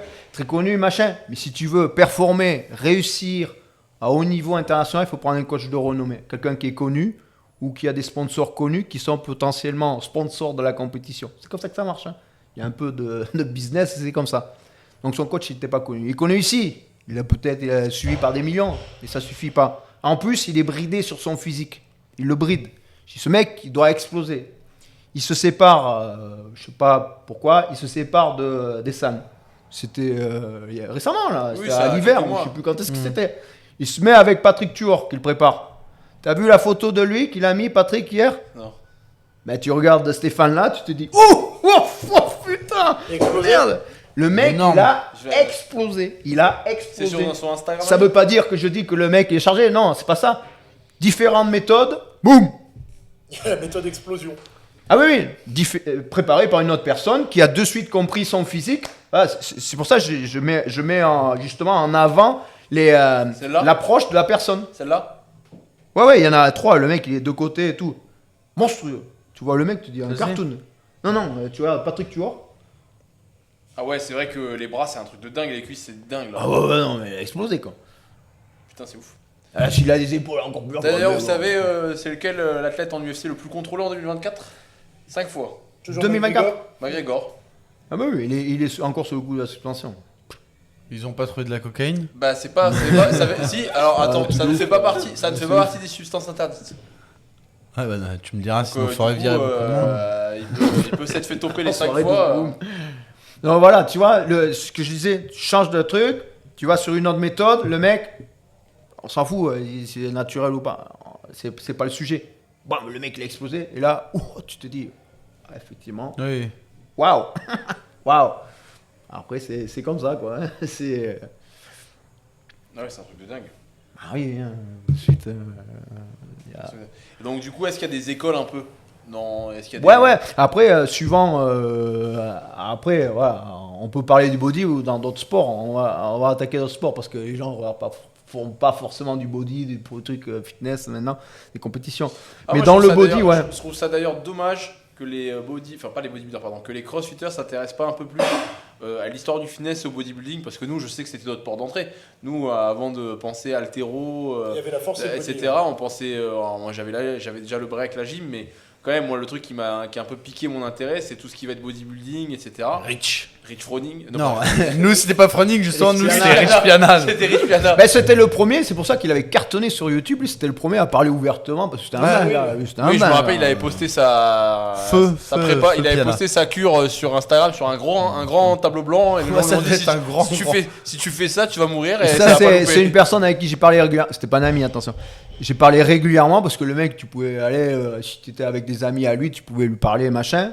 C'était un extrémiste dans tout ce qu'il faisait. C'est pour ça qu'il a réussi. Ah oui, mais le mec, il fallait qu'il essaye. Il fallait qu'il essaye. Il avait 42, 43 quand il est mort. Il était millionnaire en plus. La société, elle cartonnait de dingue. Ah ben c'était 5%. Avec lui, on l'a acheté beaucoup. Mais après, c'est d'autres personnes qui étaient ces athlètes ou ces égéries, tout ça, que c'est de machin. En tout cas, je trouve ça dommage que les crossfitters, quand on leur dit Dorian Yates, ils savent pas qui c'est. Mais non. Bon, enfin, tu dis maintenant à des personnes qui pratiquent le fitness, ça s'est perdu cette passion, tu sais, de l'histoire, du même body. des jeunes qui font de la muscu actuellement, parce que là maintenant. On parlait de qui, Thibaut Inchey. Non, même sans parler en disant péjorativement le terme go muscu. Oui, aujourd'hui, la muscu, ça devient quand même vachement à la mode. Les mecs dans les basiques, etc. Ils sont tous à fond de muscu, se mettre la gueule dans le sport dès l'adolescence. Tu leur parles de Tom Platz, ils savent pas qui c'est. Hein. Bah non. Alors pourtant c'est leur sport, on parle même pas de crossfitter. C'est-à-dire que c'est leur sport. Ziz. Ouais, Ziz, ouais, voilà. Exactement. Oui, parce que c'était un des premiers influenceurs. Jeff Sed et Ziz. En tout cas, voilà, moi j'invite les crossfitters à regarder par exemple des Poliquins ou alors même s'il y en a qui veulent juste consommer des choses divertissantes. Bah, tout ce qui va être Pumping Iron ou tous les comment ça s'appelle, Iron Man, non c'est pas ça, c'est pas Iron Man, mais c'est les docus qu'ils ont fait sur la muscu là. Le second qu'ils ont fait là. Alors Bigger Faster Stronger, c'est sur le dopage surtout. Le deuxième Pumping Iron, comment il s'appelait? Je sais plus comment il s'appelle. En tout cas, si vous tapez bodybuilding sur Netflix, il y a des reportages un peu qui ont été faits. Dans le deuxième, tu vois un machin, Callum Van Mogen. Exactement. Les dérives. Eh oui, mais il revient détoxifié. Pour la 8e fois. Parce que, comme ça, vous allez apprendre un petit peu sur cette culture-là, parce qu'en soi, ça a quand même vachement influencé le fitness d'aujourd'hui, le monde du crossfit aussi, quelque part. Mais surtout, maintenant, ce qui est bien, c'est que le monde du bodybuilding est moins diabolisé, parce que maintenant, les gens ils font du accessory dans leur prog. Oui. Mais non, ce qui se perd, c'est que ce qui est dommage, on va dire, c'est que les gens regardent juste sur Internet, ils font ci, ils font ça, mais regarde l'historique, intéresse-toi un peu plus à l'histoire de ta discipline, tu vois, c'est vraiment ça. Non, mais c'est surtout que moi je trouve qu'en termes de... Pas juste pour faire en termes d'abnégation et de travail, les bodybuilders, ça reste quand même pour moi le sport le plus, objectivement, peut-être le plus dur, parce qu'en fait c'est 7 jours sur 7, 24 heures sur 24. Ah oui, il y a des sports, je sais pas pour critiquer, mais je pense que le foot, la preuve, c'est que il y a des footeux, ils vont en boîte et ils fument des clopes, quoi. Alors qu'ils sont au PSG. Alors qu'ils sont au PSG. Donc ça veut bien dire ce que ça veut dire. T'as plein d'haltéros qui c'est pour ça que ça se perd. C'est pour ça que ça s'est perdu, l'open, tout ça, et classique physique, ça s'est remonté avec les lignes et machin, ça s'est perdu parce que ça te demande tellement d'efforts, d'abnégation, des sacrifices. En fait, quand tu prépares une compétition, déjà quand tu veux faire une compétition, déjà, ça va te coûter cher, t'as rien à gagner. Et tous les sacrifices, tu te fermes de tous tes amis et tout, tu vas pas sortir, les mecs ils vont au restaurant, mais toi t'es chez toi, tu manges ta gamelle. T'as un film qui montre un petit peu ça, qui s'appelle Bodybuilder, où le mec il est dans son monde, en plus c'est pas un pro ou quoi, il fait sa prépa, c'est un body, et le mec tu vois qu'il est, je te dis, il a une vie de merde, tu vois, sa nana, elle passe son temps à lui faire la bouffe, il se lève la nuit pour bouffer. Et puis en plus, juste avant sa compète, c'est stéréotype, mais c'est avant sa compète, il est imbléable. Et c'est c'est ça. T'es un enculé. Il dit comme dit Louis a dit. Je suis pas facile. Je suis pas facile. Et le film est pas mal en vrai. Bodybuilder. Non, mais c'est ça, c'est un stéréotype, mais c'est un peu ça, quoi. Après, c'est peut-être un peu exagéré, j'ai pas vu, mais c'est exactement ça. Après, et après, n'importe quel sportif de haut niveau, il a des sacrifices et machin, parce qu'il est obligé de s'entraîner. Tu fais pas parce que j'ai envie, tu motives aujourd'hui. Non, tu fais parce que tu dois le faire. Ce que je veux dire, c'est que je pense qu'il y a des sports qui demandent plus. L'haltérophilie, ça demande plus de sacrifices pour moi que, je sais pas. Alors, je dis de football à haut niveau, je pense pas, parce que le football à haut niveau, peut-être qu'une fois qu'ils y sont, ok, mais par contre, pour y arriver, attention, je pense, vu la concurrence qu'il y a. Puis c'est pas un sport que je connais bien, donc je me permettrai pas, mais. Voilà, j'ai l'impression qu'il y a quand même des sports qui sont plus demandants que d'autres. Ah oui, le bodybuilding, pour moi, c'est un peu au top de chaîne. Les sports qui sont basés sur la récup, ta capacité de récupérer, ça fait que en fait, même quand t'es pas à l'entraînement, tu dois bosser. Ah oui, là, après, c'est sûr que les fléchettes. Et donc, pour rebondir sur ton truc, tu disais, il y a des personnes connues par rapport à. Donc, effectivement, il y a des gens amateurs qui veulent passer pro, ils savent s'entraîner, ils ont un coach, machin. Ils vont voir des coachs très connus, pas pour leur méthode d'entraînement, mais pour leur méthode de leur protocole de chimie. Ouais. Donc il y en a des très connus, et les très connus, c'est ceux qui préparent le top 10 mondial.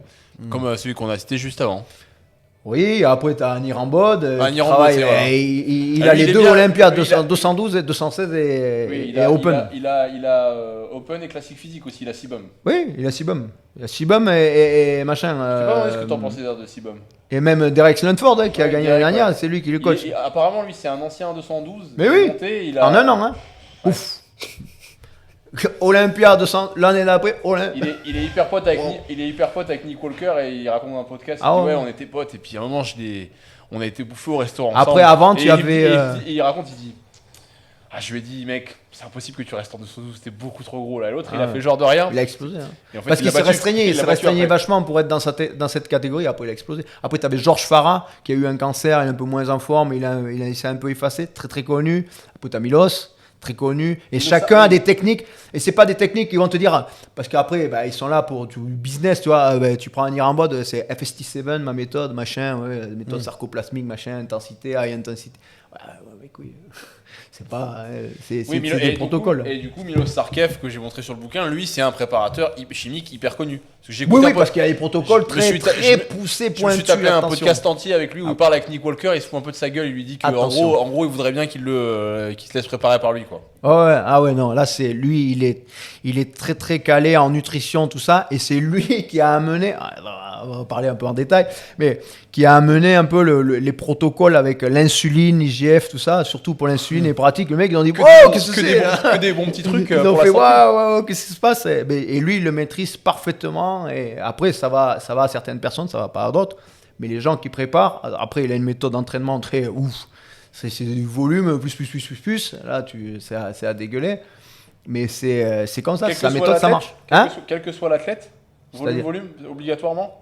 Ah ouais, non, mais là c'est pas du tri-set, du machin, c'est du giant set sur tous les trucs, et puis sur chaque exercice il va te faire un anti-UT, il va te faire un en concentrique, l'autre en excentrique, l'autre sur chaque exercice enchaîné, une méthode différente, le tempo différent. Et tu vois les mecs à chaque fois. Nick Walker par exemple, il s'entraîne 4 fois par semaine, et 3 grosses séances et une petite. Et il dit qu'en fait par rapport à la moyenne de ce qui se fait, il s'entraîne pas beaucoup, mais il dit en fait lui ça lui convient. Il y a beaucoup d'athlètes qui feraient bien peut-être de diminuer la quantité. Après, ça lui il a déjà dit, je pense au moins 50 000 fois comme Marin aussi, qu'en fait le mieux c'est le comme ça. C'est ça qui s'est perdu en fait, ceux qui c'est pour ça que le body moi je savais que j'avais pas performé à Olympia. Il faut être conscient de sa génétique aussi, tu vois.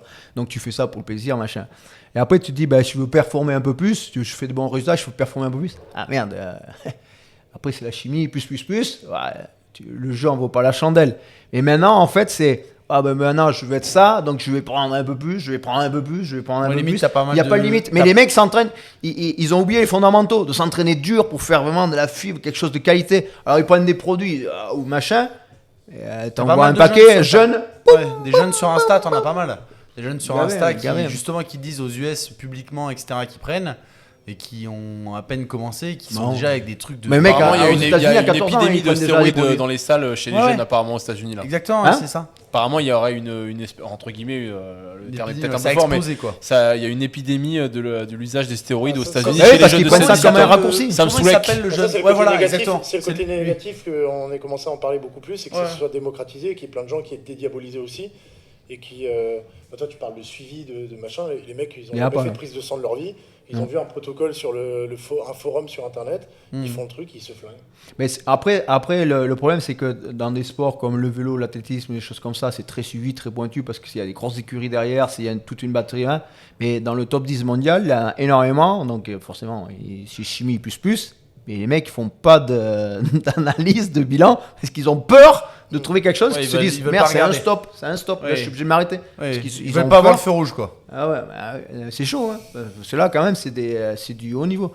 Et c'est là où parce que maintenant tu trouves un peu tout et rien sur Internet, c'est que les gens, les jeunes, les plus jeunes, et quand je dis jeunes, c'est très jeune. Et comment il s'appelle le jeune là que t'as cité là, Robin?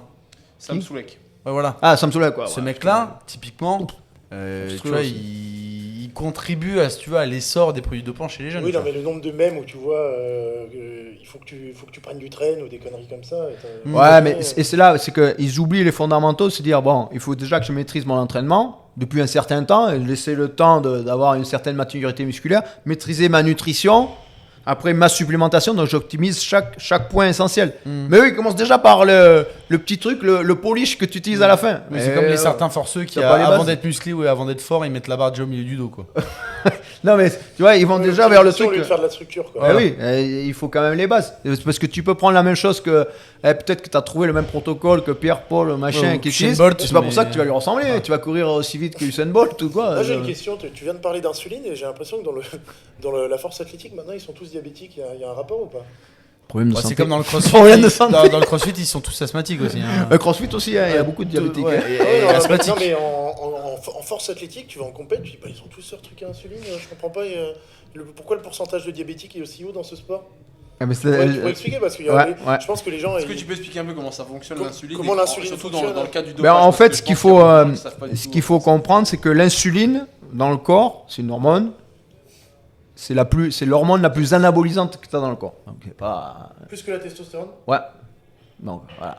Bon, maintenant, sauf que, voilà, il y a des avantages et des inconvénients, on va dire. C'est que l'insuline peut provoquer des crises d'hypoglycémie. Enfin, si ta glycémie elle tombe bien bas, c'est une hypoglycémie, tu vois. Donc, hypoglycémie. Pour les gens, hypoglycémie, c'est un petit coup de fatigue. Oh, petit coup de fatigue, j'ai la tête qui tourne. Non, hypoglycémie, ça peut être fatal. Crever, quoi. Ça peut être fatal. Le dernier qui est mort de ça, bon, c'était un bodybuilder, désolé, mais c'est pas un mauvais exemple. C'était Dallas McCarver. Après, bon, il utilisait XY, machin, truc. Et il est mort de ça parce que il était avec son ami, dans la maison de son ami qui vivait en Floride, à Miami, ou à côté. Et en fait, bon, il mangeait, il ouvre le frigo, il commence à manger, grignoter, préparer son repas, et il mange, machin. Et il avait fait son insuline avant. Et là, d'un seul coup, il s'étouffe avec le truc qu'il était en train de manger. Son pote est à l'étage. Il s'étouffe, le mec il tombe, sans qu'en même temps qu'il est en train de s'étouffer, il ne pouvait pas appeler son pote. L'hypoglycémie, la glycémie est descendue, boum, le mec en hypo fatal, et son pote l'a retrouvé que plus tard. Donc, c'est pas forcément qu'il s'est étranglé, mais ça, plus le machin. Et après, forcément, ils ont fait l'autopsie. Ouais, mais le mec, il a eu le cœur hypertrophié, le machin, les reins, les machins. Ah, c'est l'allemand. Oui, mais il n'est pas mort de l'utilisation de ça. Mais c'est un truc à la con. Bon, après, peut-être. Tu vois, c'est toujours. Ouais, voilà. Donc, officiellement, officieux. Ça va la batterie ou pas? Parce que là, je me dis, ça fait déjà 1 heure qu'on parle. Ça a l'air. Et à mon avis, ça va encore continuer. Donc, okay.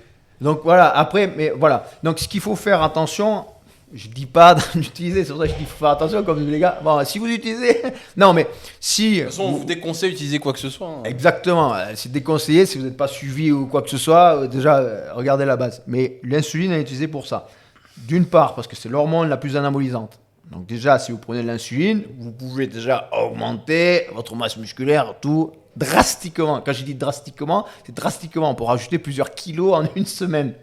Sans prendre des doses de mammouth. C'est juste quelques unités. Alors pourquoi je dis ça? Après, il y a plusieurs insulines. Une insuline qui va avoir une assimilation plus lente, comme les diabétiques, la lentus. Ou l'autre, une insuline un peu plus rapide. Quand elle va monter en flèche, elle va redescendre comme ça. Donc chaque insuline est utilisée pour une utilisation différente en fonction des repas. Sauf qu'après, quand tu prends une injection d'insuline, forcément, il faut que tu aies les repas adéquats. Parce que si tu fais rien après, mais il faut savoir que je prends telle insuline, ma fenêtre où l'insuline elle va monter et redescendre, c'est 4 heures, 6 heures ou l'autre 12 heures, machin. Sauf que pendant cette fenêtre, il faut savoir qu'est-ce que ça fait. Oh là, à tel moment, il faut que je mange. Si je ne mange pas, ça va piquer. Ça va, je me sens mal. Il ne faut pas attendre le dernier moment. Si tu attends le dernier moment, que tu commences à trembler, commencer à transpirer, machin, que tu commences à avoir faim, et que tu n'as pas préparé tes repas ou que machin, c'est foutu. Donc il faut être très calé, tout est prêt. Et les glucides, le nombre de glucides est calculé par rapport au nombre d'unités qui est utilisé. Enfin, je savais pas que le QI des mecs en FA était aussi élevé quand même pour faire préparer comme ça. Ils mangent des bonbons. D'accord. Les sucres rapides. C'est bon, rapide. Mais c'est pour ça après. Insuline bonbon. Ouais, après insuline, bonbon et manga. Et c'est que le problème, c'est que quand tu prends l'insuline et que tu prends trop de glucides. Les mangas, c'est bien. Comme là, si tu prends trop de glucides, plus que la normale, ben en fait c'est anabolisant, mais si tu manges de la merde, si tu vas bouffer des burgers et tout, ça va décupler tout le reste. Si tu manges de la merde, tu vas gonfler, mais là, tu vas être gras, tu vas être dégueulasse, quoi. Ce que je veux dire, c'est que je suis surpris que les mecs prennent d'aussi gros risques. Parce que bon, les mecs, ils doivent quand même un minimum se renseigner. J'imagine que tu arrives vite sur un forum un peu douteux, mais sur le forum, ils doivent le dire, les mecs, que c'est chaud, quoi. Enfin, c'est partout, même nous, on va mettre un disclaimer sur la vidéo, partout, tout le monde sait que le dopage, c'est dangereux. Ouais, c'est comme la cocaïne. Genre les gens qui se mettent dans le nez un truc qui a été dans le trou du cul d'un Mexicain, genre pour passer à la frontière. Les mecs qui prennent de la coke, ils savent très bien que la coke c'est dangereux. Ouais. Oui, mais les gens ils veulent par voir exemple, du je pense pas que les gens se rendent autant compte. Je sais pas, je dis, bah tiens, c'est très bien comme exemple la coke. Tu sais que la coke c'est dangereux, mais tu sais que l'héros c'est encore plus dangereux. Non, mais c'est pas que c'est la coke qui est dangereux, c'est que la coke c'est dangereux, mais c'est que quand tu te fous le truc dans le zen. Quand tu prends ton truc, etc., il n'y a pas écrit d'où ça vient, tu sais pas ce que c'est, ça peut être de la merde. Il y a plein de mecs qui sont morts, mais exactement. T'as pas la traçabilité du truc. Donc les produits dopants, c'est la même chose. Les mecs qui prennent des trucs sur internet, etc. Non, mais ou moi c'est pas la provenance qui me choque, ça a l'air d'être quand même un truc hyper calibré. Enfin, ça doit être très calibré. J'ai l'impression que ça doit être beaucoup plus calibré. Je te donne un exemple. Tu veux prendre de la testostérone. La testostérone, tu peux faire des conneries. J'ai l'impression que tu peux beaucoup moins facilement en faire.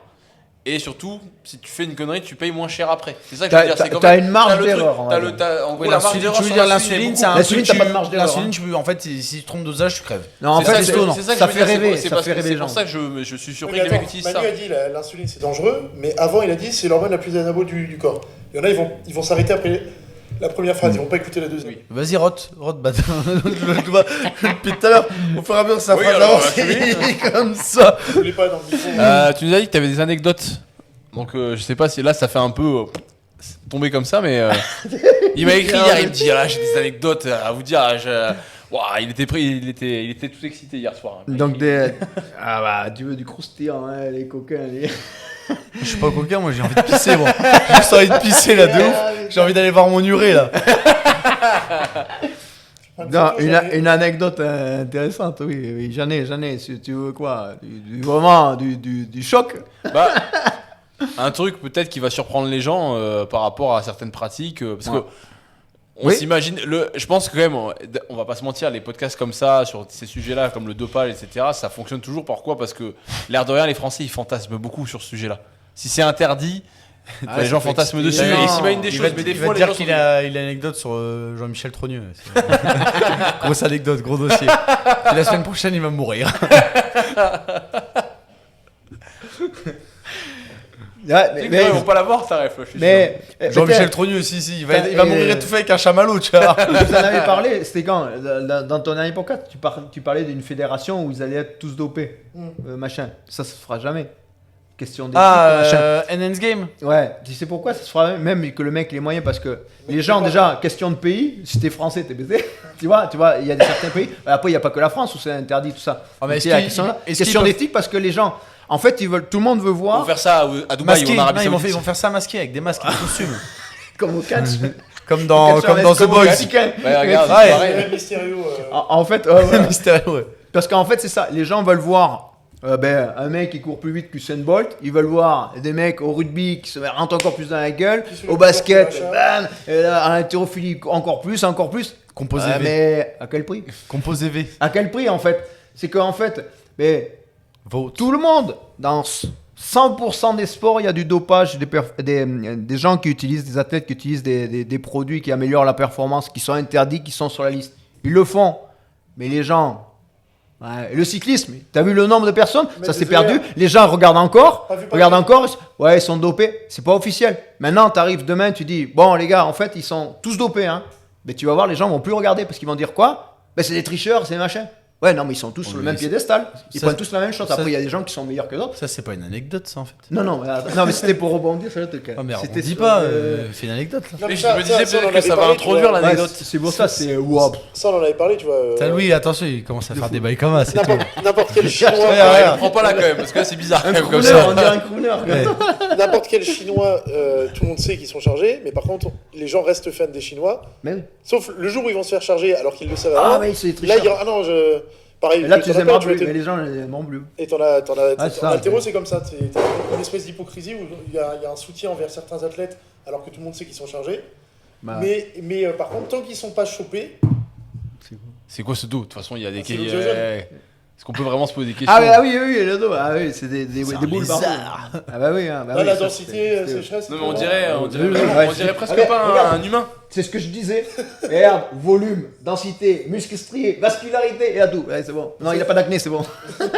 Petite tub. Il n'y a pas d'acné. Donc voilà, c'est sur des trucs comme ça. Donc, L'anecdote. l'anecdote, maintenant. Non, Donc, est spécialisé en dans plus, les choses aussi. Ben non, mais là, il dit des trucs croustillants. Et l'anecdote, Parle. l'anecdote, on part de la source. Charles Poliquin. D'accord. Donc en fait, tout a démarré de là. Parce que en fait, c'était avec un ami avec qui j'ai bossé à Londres. C'est devenu un ami, prépa, machin, très connu à Londres. Machin. Il développait des studios de performance pour entraîner des personnes, pas forcément des athlètes. Ok. Ça veut dire Je qu'il faisait de la discute. testo dans son Sympathie. garage. Je sais. Ça veut dire qu'il faisait de la testostérone dans mais son garage. Très fort le mec. Il était vraiment Pour des nuls en salle de fitness. très bon dans son domaine. Il avait des Il studios s'appelait de Bayer. coaching. C'était son nom de famille. Et du Bayer. coup, après, il a ouvert une société. Sharing.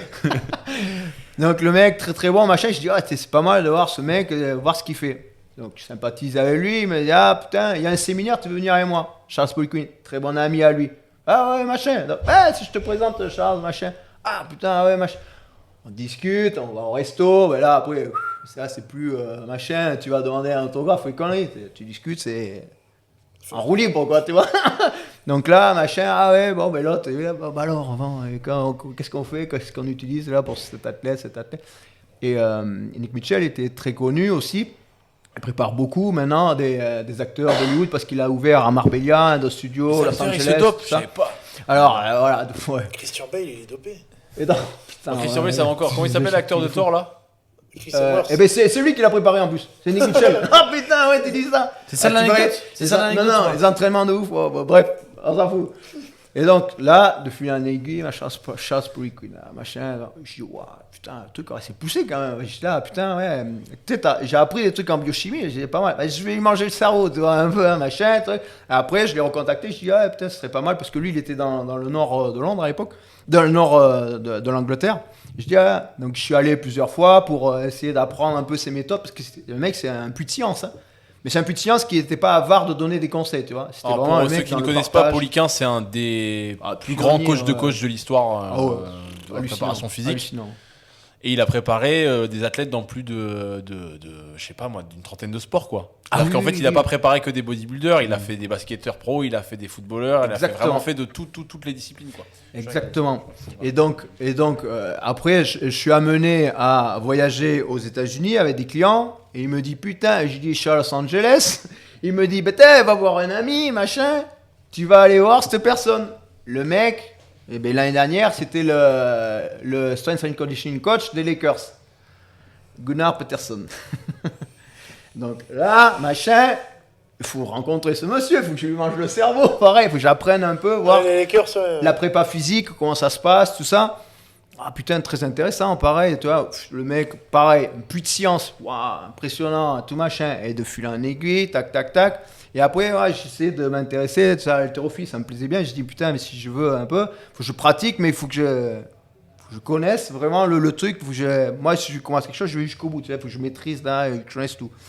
Ah bah attends, t'es pareil, faut que tu rencontres lui. Moi je cherchais, je dis attends, c'est qui les meilleurs, les machins. Bah, après il y a les Chinois, les machins, Klokov, les Russes, toutes les méthodes. Je dis bah, il faut que j'essaie de rencontrer lui. Poliquin, bam. Klokov, c'était super ami, il avait pris même sous son aile Poliquin. Il avait fait des séminaires avec Poliquin, Klokov. Oui, mais ils ont fait non, ils étaient même descendus plusieurs fois au Body Power à Birmingham, tu sais, le truc du fitness, la Foire Expo, c'était énorme. Et donc là, pareil, oui, mais si tu travailles avec Charles, c'est que, ok, d'accord, bon, ok, d'accord, oui. Et toi, de fil en aiguille, ok, ça marche comme ça, tac, tac, tac. Donc après, l'haltérophile, fil en aiguille, tac, tu vas voir un autre. Ah non. Moi, je laisserai les gens comme dans les commentaires juger si mon anecdote des poubelles est mieux. Quand je tape les gens qui et donc, ça, voilà, de là, après sur l'haltérophilie, après je suis amené à rencontrer le coach, machin, je sympathise avec lui parce que je vais le voir, machin, on pratique un peu. Il a coaché plus de 400 Olympiens, quand même. Ah non, mais là, c'est un truc de fou. Et donc, voilà, l'haltérophilie, je dis, il y a ça aussi, l'haltérophilie. Ah ouais, mais c'est un peu plus poussé, ça, c'est vachement avancé quand même comme méthode. Et puis chaque pays a chacun ses méthodes, ses trucs vraiment utilisés. Et je dis, très intéressant, très intéressant. Et à l'époque, je devais préparer un mec qui était plus dans le sprint, l'athlétisme et je ne vais pas dire parce que là, ça va te dévoiler, il y a moins de pratiquants. Donc, c'est un pluridisciplinaire dans l'athlétisme, voilà, en anglais.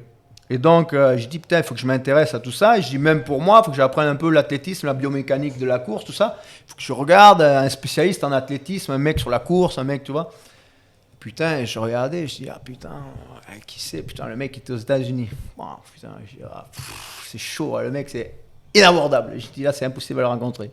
Sulfureux, je dis, putain, c'est chaud. Je dis, tant pis, je tente. Je dis, j'appelle mon pote, je dis, Nick, putain, il faudrait que je. Mais t'es fou, comment tu veux l'aborder? Mais oui, il me dit, ouais, je le connais, mais bon, le mec, tu peux pas l'aborder.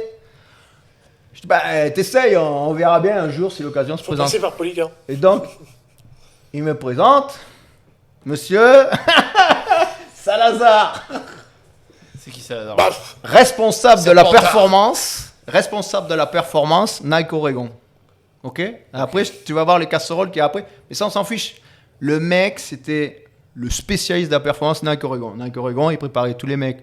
L'athlétisme, pas forcément américain, athlétisme. Après, il était beaucoup dans la gym, etc. Récemment, il a eu les casseroles au cul. Il a interdit machin parce que les attouchements sur les athlètes. Mais ça, on s'en fout à faire abstraction de ça. Le mec. Non, c'est pas qu'on s'en fout. Ouais. Il est con. C'est pas grave. Alors, c'est pas grave. Le titre du podcast, ce sera dopage et pédophilie. Ouais. Il a pris de la testo, ça c'est vraiment pas bien. On a su qu'il a touché des gosses. Bon, ça. On fait abstraction. Quel gauchiste ne l'a pas fait donc, on va pas jeter la pierre. Et donc,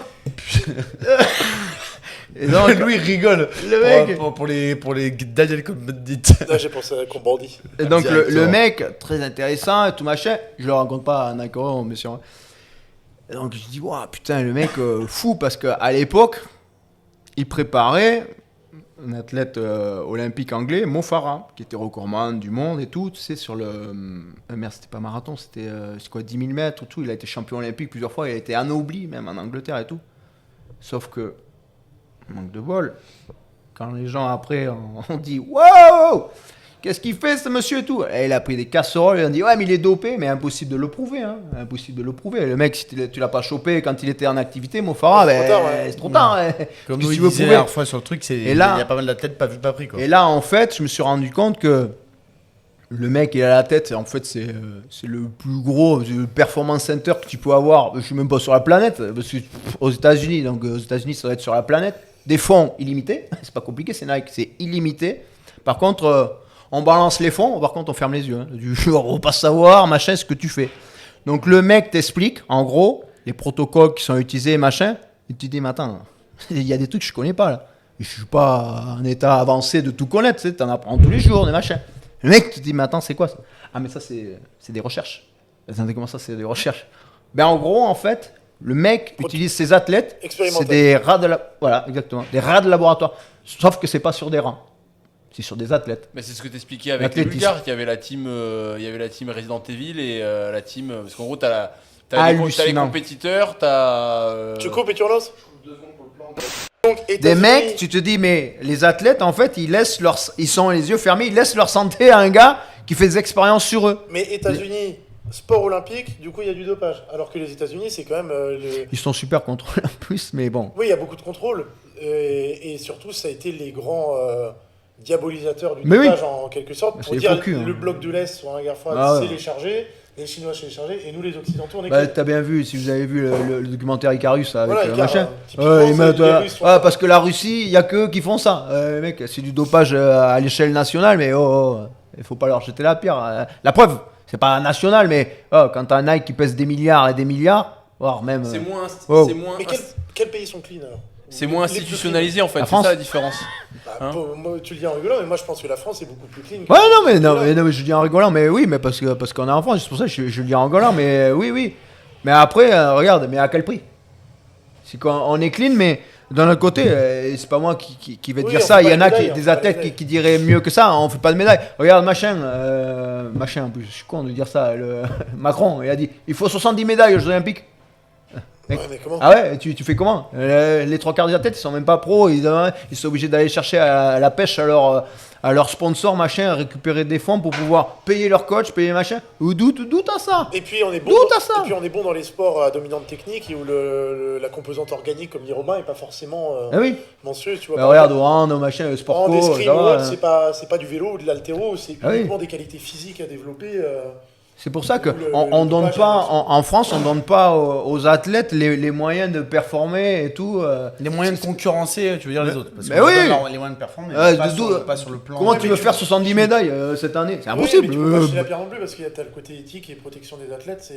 Après, c'est un débat, on en a déjà parlé dans plein de podcasts. Après, c'est pas forcément que l'utilisation. Tu fais quoi? T'autorises le dopage à tout le monde ou alors tu essaies de faire en sorte que tout le monde soit sur le modèle français ou c'est beaucoup plus strict? Non, mais moi je disais juste dans l'idée, c'est que les athlètes puissent être pros, avoir un salaire décent et puissent s'entraîner dans des conditions d'athlète professionnel. Pas un mec qui va essayer de machin. C'est chaud quoi. Tu vas aux États-Unis, même au Brésil, en Inde, quoi. Les mecs ils sont pros. Mais regarde, en Inde, ils ont l'avantage concurrentiel du dopage que t'as pas en France. Donc même si, un athlète français qui fait du sprint qui est pro, même s'il est talentueux et qu'il a des meilleures méthodes d'entraînement, t'as un mec aussi talentueux en Inde. Tu le charges, il sera devant. Il aura un petit avantage. Mais bon, après, c'est. Plus ou moins, parce qu'il faut pas non plus. Enfin, le dopage fait pas tout, mais il faut pas non plus dire que le dopage, ça te donne un point de performance. Oui, ça donne quand même un avantage conséquent sur le volume de travail, etc. On en a déjà parlé en détail. Mais c'est pour dire à quel point c'est une gangrène, quoi, tu vois. Mais je sais pas quelle est l'ambition, la vision des instances internationales vis-à-vis de l'antidopage, parce que. Au niveau international, tu peux pas réguler, tu peux pas faire un. Mais on en a déjà parlé, ça sera c'est le chat et la souris. C'est le chat et la souris. Ceux qui vont gagner et ceux qui auront tout l'avantage, c'est ceux qui auront l'argent. Parce qu'à chaque fois qu'il y a un. Pas forcément l'argent, parce que oui et non, parce que tu regardes ce qu'il a dit tout à l'heure. Oui, mais il a dit qu'il y en a qui sont. T'as pas forcément d'argent, mais il y a personne qui vient te contrôler. Oui, mais il a dit que selon. Regarde, même dans le film Mika, t'as vachement d'intérêt même politique et économique. Avec la Russie, etc. Il y a plein de trucs. Au début, ils m'ont dit dès qu'il y a l'argent, c'est l'argent et la politique. Donc en fait, t'as des pays qui passeront à travers. Pour motiver les jeunes à faire du sport. Ah non, mais après, tu peux performer quand même. J'ai dit un truc de beauf. Non, mais pour faire champion de. Il y a un gosse qui dit mon rêve, c'est être champion du monde, c'est gagner le Tour de France. Bon, voilà. Moi j'allais dire un truc de beauf. Qu'est-ce que tu lui dis? Tu lui dis, tu lui mens pas et tu lui dis, il va falloir te charger comme un poney et tu vas peut-être crever à 45 ans d'un cancer des couilles. Ou alors tu lui dis, tu vas pouvoir le faire, t'inquiète, alors que c'est pas vrai. Après, c'est vrai qu'un compétiteur, il va s'entraîner pour le plaisir de la discipline, tout ça, mais il va vouloir avoir des médailles, enfin performer, avoir des médailles. Mais là, il sera barré, forcément parce qu'il n'a pas le même avantage qu'ont les autres. Ça, c'est pas évident. Donc, mais bon, c'est comme ça. Et après, c'est le chat et la souris. Mais il faut savoir une chose, c'est que c'est pas les athlètes en eux-mêmes, mais les laboratoires sont toujours en avance sur contre les agences mondiales antidopage. Les mecs arrivent à savoir qu'est-ce qu'il faut chercher une fois que le truc existe. Mais c'est même pas ça, c'est que maintenant, ils ont même changé. Les laboratoires fabriquent la testostérone. En enlevant pareil, en enlevant les isotopes, c'était C13, C14, et maintenant ils le prennent à place du soja. C'est les marqueurs qui seront relevés. Comme le truc naturel en fait. Comment tu veux savoir? En gros, les contrôles antidopage vont voir des métabolites ou des marqueurs des isotopes, et c'est comme ça qu'ils vont dire un athlète a pris de la testostérone exogène qui s'est injectée. Exactement. Et t'as des labos qui sont assez bons pour enlever ce truc-là, donc en fait. Et que ça passe comme si t'avais une testostérone. Par contre, maintenant ils font à place de plantes, tu sais, les plantes comme les cactus, les machins, ils extractent de ça Et c'est exactement la même chose. Et ils peuvent pas le voir. Par contre, ils peuvent le voir si le mec est en dehors des taux classiques. Oui, mais par contre, il peut aller. C'est ça le microdosage. C'est le microdosage. Le mec, il va être sur la tranche haute tout le temps, alors que peut-être en temps normal, il n'y serait pas. Voilà. Ils sont toujours sur le fil du rasoir. Et c'est pour ça que c'est. Mais ça, tu peux pas le faire. Tu peux pas le faire si. Tu peux pas au hasard. Tu fais pas ça quand tu entraînes à Basic Fit et que tu regardes sur ça coûte à la sécu. Ok, ça coûte à la sécu, mais les mecs, c'est les athlètes qui font des trucs laboratoires pour faire tous les jours, pour faire souvent. C'est des laboratoires privés, mais qui c'est qui paye? C'est pas l'athlète qui paye dans des grosses écuries, machin. C'est l'écurie derrière, boum, boum. C'est Nike qui paye. Non, mais les trucs de. Tu regardes les plus grosses écuries en vélo, tout ça. T'as vu combien ça pèse, les mecs? Attention. Tu vois. Mais après, même des grosses fédés, c'est des fédés qui ont des cellules exprès de performance pour ça. Et après, bon, vous avez tant de moyens. Bon, par contre, pas aussi n'importe quoi que la Russie. Ils ont dit, bon, on ferme les yeux, allez-y, il faut que les athlètes y performent. Il faut qu'on ait des médailles. D'autres méthodes qui commencent à être connues, parce que si tu les connais, j'imagine que c'est les instances antidopage, elles commencent à avoir vendre ces trucs-là, qui permettent aux athlètes de ne pas se faire choper alors qu'ils sont chargés. Ouais. T'en as 2 ou 3 que tu peux donner non, parce que si les gens de la FLD ils vont regarder, et après lui il va se. Je pense qu'ils sont au courant. Parle-nous de Jean-Michel Trogneux. Non, en fait, maintenant, ce qui est vachement utilisé. Donc, Michel Obama. Déjà, ça fait un petit moment que c'est utilisé avec des microdosages pour être sur le fil, tout ça. Et ce qui est beaucoup utilisé maintenant, il y a beaucoup de peptides. Et ça permet. En fait, t'as pas les effets déjà extraordinaires, on va dire. Même si c'est pas extraordinaire, mais c'est fait plus. C'est juste plus. Et en fait, ça permet juste de booster, tu vois, l'organisme, tout ça. Et en fait, c'est comment tu l'as utilisé. Parce que là, tu peux l'utiliser en sous-cutané, tu peux l'utiliser en intramusculaire, tu peux l'utiliser en infusion, en intraveineuse. Et là... En infusion, tu veux dire avec un thé? Ouais, pareil. Le sachet que... Non. C'est les sachets. C'est où je me fous. Tu prends ta tasse. Tu prends un nuit calme. Tu disais, il ne faut pas que la FLD, mais une instance comme la FLD, justement, j'imagine qu'elle recrute des préparateurs et des gens comme toi pour c'est comme dans les films. Quand il chope un mec qui fait de la merde, après il fait tu vas travailler pour savoir ce qui est utilisé, tout ça. Ils ont des mecs super bons qui sont au courant de tout ça. Oui, bien sûr. Mais après, c'est que le problème, c'est comment tu les choper. Déjà, il faut qu'il soit supérieur au truc. S'il y a quelqu'un de la FLD qui écoute le podcast, on invite n'importe qui de la FLD pour faire un podcast avec lui pour parler justement de l'antidopage. Ah oui, c'est un sujet très, très complexe parce que c'est des méthodes, mais toujours être en avance de savoir. Mais ça se fait pas au hasard, tu vois. Tu fais pas. Tu es obligé de regarder. Donc c'est pareil, quand je dis infusion, c'est des trucs sous perfusion. Tu vas pas chez toi, tu te le fais tout seul, tu vois. C'est encadré par un professionnel de la santé, tout ça. Mais c'est des méthodes qui sont utilisées. En France, tu dis une infusion. Quand j'avais fait une vidéo sur ça, les mecs ont dit c'est du dopage. Non. En France, il y a que c'est des trucs d'esthétique, on va dire, normalement, à Paris, dans le sud, c'est beaucoup, Nice, Monaco, tout ça, et un peu à Biarritz, tu vois, ce que tu peux utiliser pour booster la santé, les femmes, machin. Tu vas en Angleterre, à Londres, t'as pris une caisse, les mecs, ils y vont le lendemain, perfusion, bicomplexe, machin, wouh! Et là, bon, pas comme ça, mais hop, ça repart, t'as pas la gueule de bois, machin. Et les mecs sont frais, t'as pas la gueule de bois, machin. C'est utilisé pour ça. Bon, après, ça coûte 500 balles, entre 350 et 500 balles, tu vois. Mais après, suivant ce que tu veux faire. La soirée, hein. Et c'est pour ça qu'en fait, quand je dis un cocktail, si tu mélanges ce que tu as besoin pour un athlète, tu peux faire un cocktail. Le mec, on veut développer plus ses capacités respiratoires. C'est autorisé, mais il ne faut pas dépasser les 100 millilitres, 100 mg par jour. Tu vois, donc il faut justifier. Ah, j'en ai fait, oui. Ben, tu prends Samir Nasri, tu prends. Qui c'est qui a été suspendu au football, tout ça. Je suis allé voir un docteur à Los Angeles, machin, c'est une amie. Ah, mais je savais pas, moi, que c'était machin. Un mec qui est au-dessus des taux.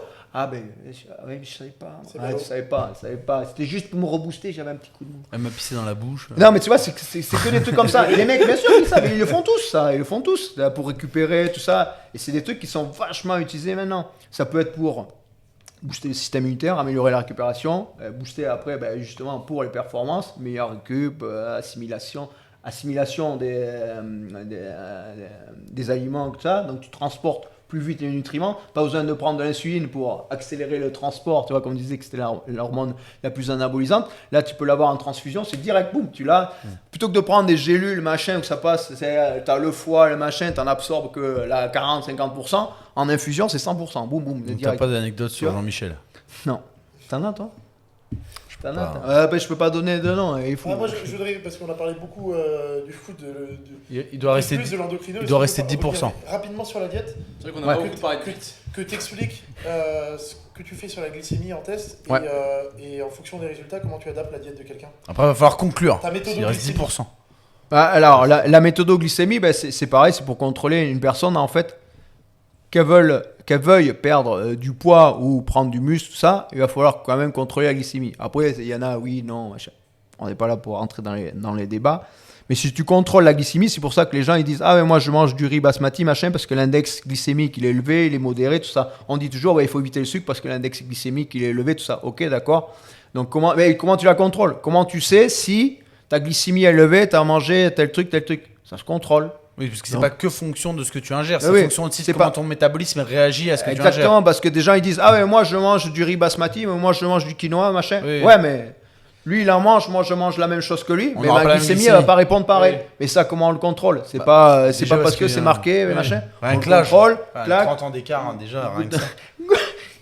Une goutte de sang, glucomètre, tu contrôles, on regarde les marqueurs, tout ça. Après chaque repas, donc avant le repas, après le repas, un peu après, tu vois ta glycémie, comment elle évolue. Et si elle monte pas trop haut, c'est qu'elle est contrôlée. Le but, c'est d'éviter qu'il y ait des grands pics. Et c'est comme ça que tu vois, ok. Et après, tu peux augmenter la portion de tes glucides en fonction des glucides que tu utilises. Tu vois, tant qu'elle reste dans la fourchette acceptable, tu mets pas de gras en fait. Si tu veux prendre du muscle, t'évites de prendre du gras parce qu'après c'est difficile à le perdre. Tu sais la limite quoi. Voilà. Tu vas lui dire voilà, tu manges encore, tu vas prendre du poids et tu sauras la limite par rapport au taux de. Quand tu as la limite au-dessus, tu sais que là le mec il va accumuler. Là en fait, si on prend encore plus de riz. Là, on sait que ce sera pas bénéfique pour la prise de masse. Là, en fait, tu vas faire du gras. Et dans ce cas-là, soit tu prends des glucides, source de glucides avec un indice glycémique moins élevé, soit tu éparpilles les repas. Tu fais 7 repas au lieu de 3, par exemple. Voilà, donc tu les éparpilles pour éviter d'avoir une grosse quantité. Par exemple, au lieu de manger 400 grammes de riz cuit, cru, on s'en fiche. Voilà, que tu vas avoir un pic, tu sais que tu vas déborder, tu essaies de le splitter déjà en 2 ou 3, déjà ça sera modéré. Et le fait d'arriver à modérer ça, et après en fonction de quand est-ce que tu t'entraînes, tout ça, parce que tu as besoin de plus de sources d'énergie avant que tu t'entraînes, quand tu t'entraînes. Tu as fini à combien de repas là, alors je sais que tu es redescendu à 7, mais Manu. Non, je mange 9 repas par jour. Ouais, mais après, t'as l'intra-workout, etc. C'est pas des repas, ça. Oui, mais c'est une collation, c'est un repas. 9 ingestions par jour. Oui, voilà. Ouais, voilà. 9. Ouais, c'est pour ça. C'est pour ça, lui, je lui fais. C'est pas. Moi, je suis la petit déjeuner. Je fais pas diète et supplémentation. Je fais pas l'hormonal. C'est pour ça que je dis toujours, c'est pas petit déjeuner, collation, non, machin, c'est repas 1, 2, 3, et après le repas 2, tu le manges parce que ton entraînement, tu le fais, si tu fais le matin plutôt que le soir, on change les repas 2, 3, voilà, ça jongle comme ça. Et c'est précis, au moins c'est précis. Tu penses que tout le monde pourrait bénéficier, au-delà d'une histoire de performance, mais est-ce que ce serait pas intéressant pour les gens en fait, de se faire un peu un profil, je sais pas si ça se dit comme ça, un profil glycémique, voir un peu comment tu réagis à ta nourriture, à tes repas, et pour adapter ta nutrition, parce qu'il y a plein de gens. Moi, je sais que dans ma famille, il y a beaucoup de diabétiques. Faut voir si tu as des prédispositions, si ça a été. C'est ça. Ils font tous de la force athlétique, ils sont tous épais comme moi. Non, mais voilà, j'ai des antécédents familiaux. Il y a de très fortes chances que j'en ai plus tard. Ouais. Alors que mon père, mes oncles, ils sont comme moi, quoi. Ils sont comme ça, ils mangent très bien, ils mangent un régime méditerranéen et c'est assez clean.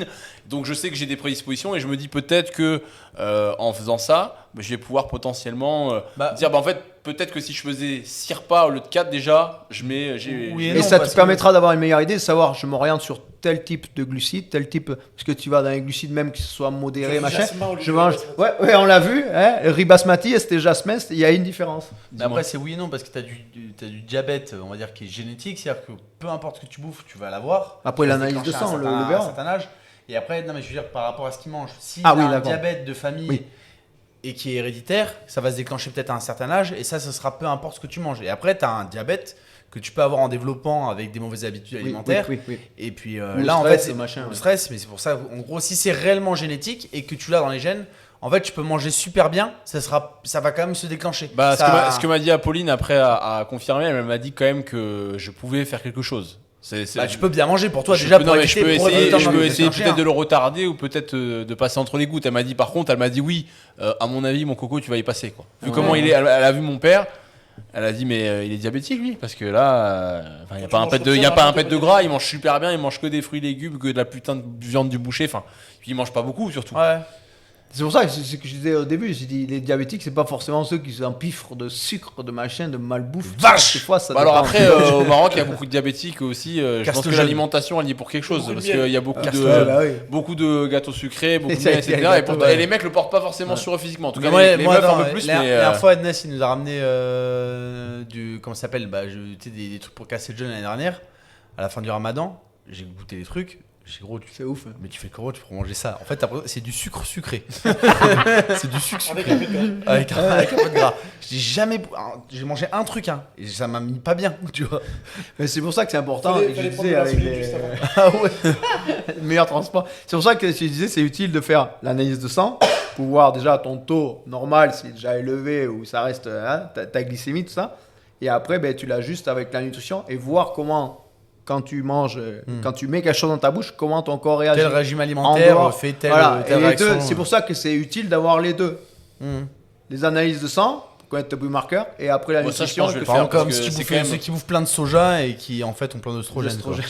C'est vrai. Et c'est vrai, non mais en plus c'est vrai. C'est pas une légende ça? Je pensais que c'était une légende. Non, mais c'est pas une légende. Il y a plein, par exemple, il y a plein de bouffes extra transformées qui sont faites à base de protéines de soja. Et les jeunes enfants, les gamins, les ados, ils commencent à avoir pas mal de signes de stockage qui sont dus à des gynécomasties quoi. Par exemple, gynécomastie, poignée d'amour, stockées sur les hanches, etc.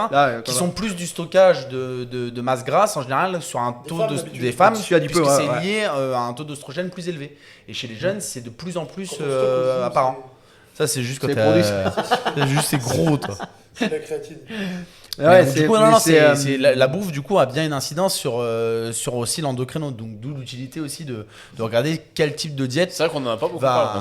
Et c'est pour ça qu'il faut pas. Tu fais pas une analyse de sang quand tu as un problème. Quoi. Oh, je sens pas bien, je vais faire des analyses de sang pour voir si tout va bien. L'analyse de sang, c'est pas forcément quand tu as un problème. Et puis, faut que tu aies une base en fait. C'est pas parce que tu passes 40 ans, et si t'es en dessous, c'est bon, je suis en bonne santé. Ah, à partir de 40, il faut le faire tous les. Non, mais après, si tu fais du sport, tout ça, il faut quand même checker régulièrement. Après, je dis pas, vraiment. C'est comme regarder sa merde. Parce que ça peut évoluer. Non, mais c'est vrai, c'est comme regarder sa merde. Si tu veux voir si t'es en bonne santé, etc. Ce que tu bouffes, etc.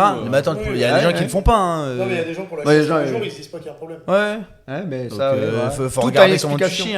Moi je regarde à chaque fois qu'il y a les chiottes, quel que soit pisse ou caca, je regarde tout le temps. Moi mon chien quand il chie, je regarde aussi. Non mais je check, tu vois. Romain, la dernière fois je l'ai vu sortir, il avait sa merde.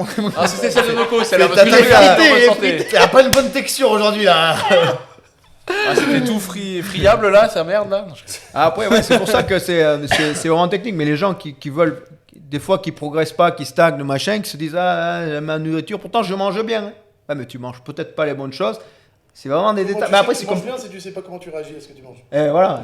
Ça va être le titre. Ça va être le titre du podcast. Après, il y a aussi une histoire d'un. Est-ce que tu penses quand même qu'on peut faire ça de manière intuitive, de manière, tu n'es pas à 100% d'optimisation, mais est-ce que tu penses quand même que quand tu fais attention, moi j'ai l'impression de me connaître quand même pas mal par rapport à comment je réagis à la bouffe. Ça se trouve, je fais des grosses conneries quand même. Je pourrais avoir une surprise. Mais j'ai pas l'impression non plus de. Après, t'as de ton faire ressenti. Voilà, c'est pour ça. Tu fais comme quand tu fais un bilan santé chez le médecin. Tu peux faire un bilan nutritionnel, un bilan métabolique. Tu fais un bilan métabolique, tu vois comment tu réagis. Est-ce que tu étais en forme? T'as aussi, au-delà que les facteurs et les marqueurs sanguins, t'as ton ressenti, toi. La forme, tu dors bien, la qualité du sommeil, récupération. Je suis à RPE 9 ton caca, ton urée, tes selles. C'est des détails, mais tout le monde devrait le faire déjà pour avoir une base, les connaissances, se dire ben ça il faut que je fasse attention, et après ça te rend la vie dans les facile. commentaires. Dites-nous dans les commentaires si vous regardez votre caca. Vous écrivez caca en commentaire. J'ai pensé à une idée de business. Tu me dis ce que t'en penses.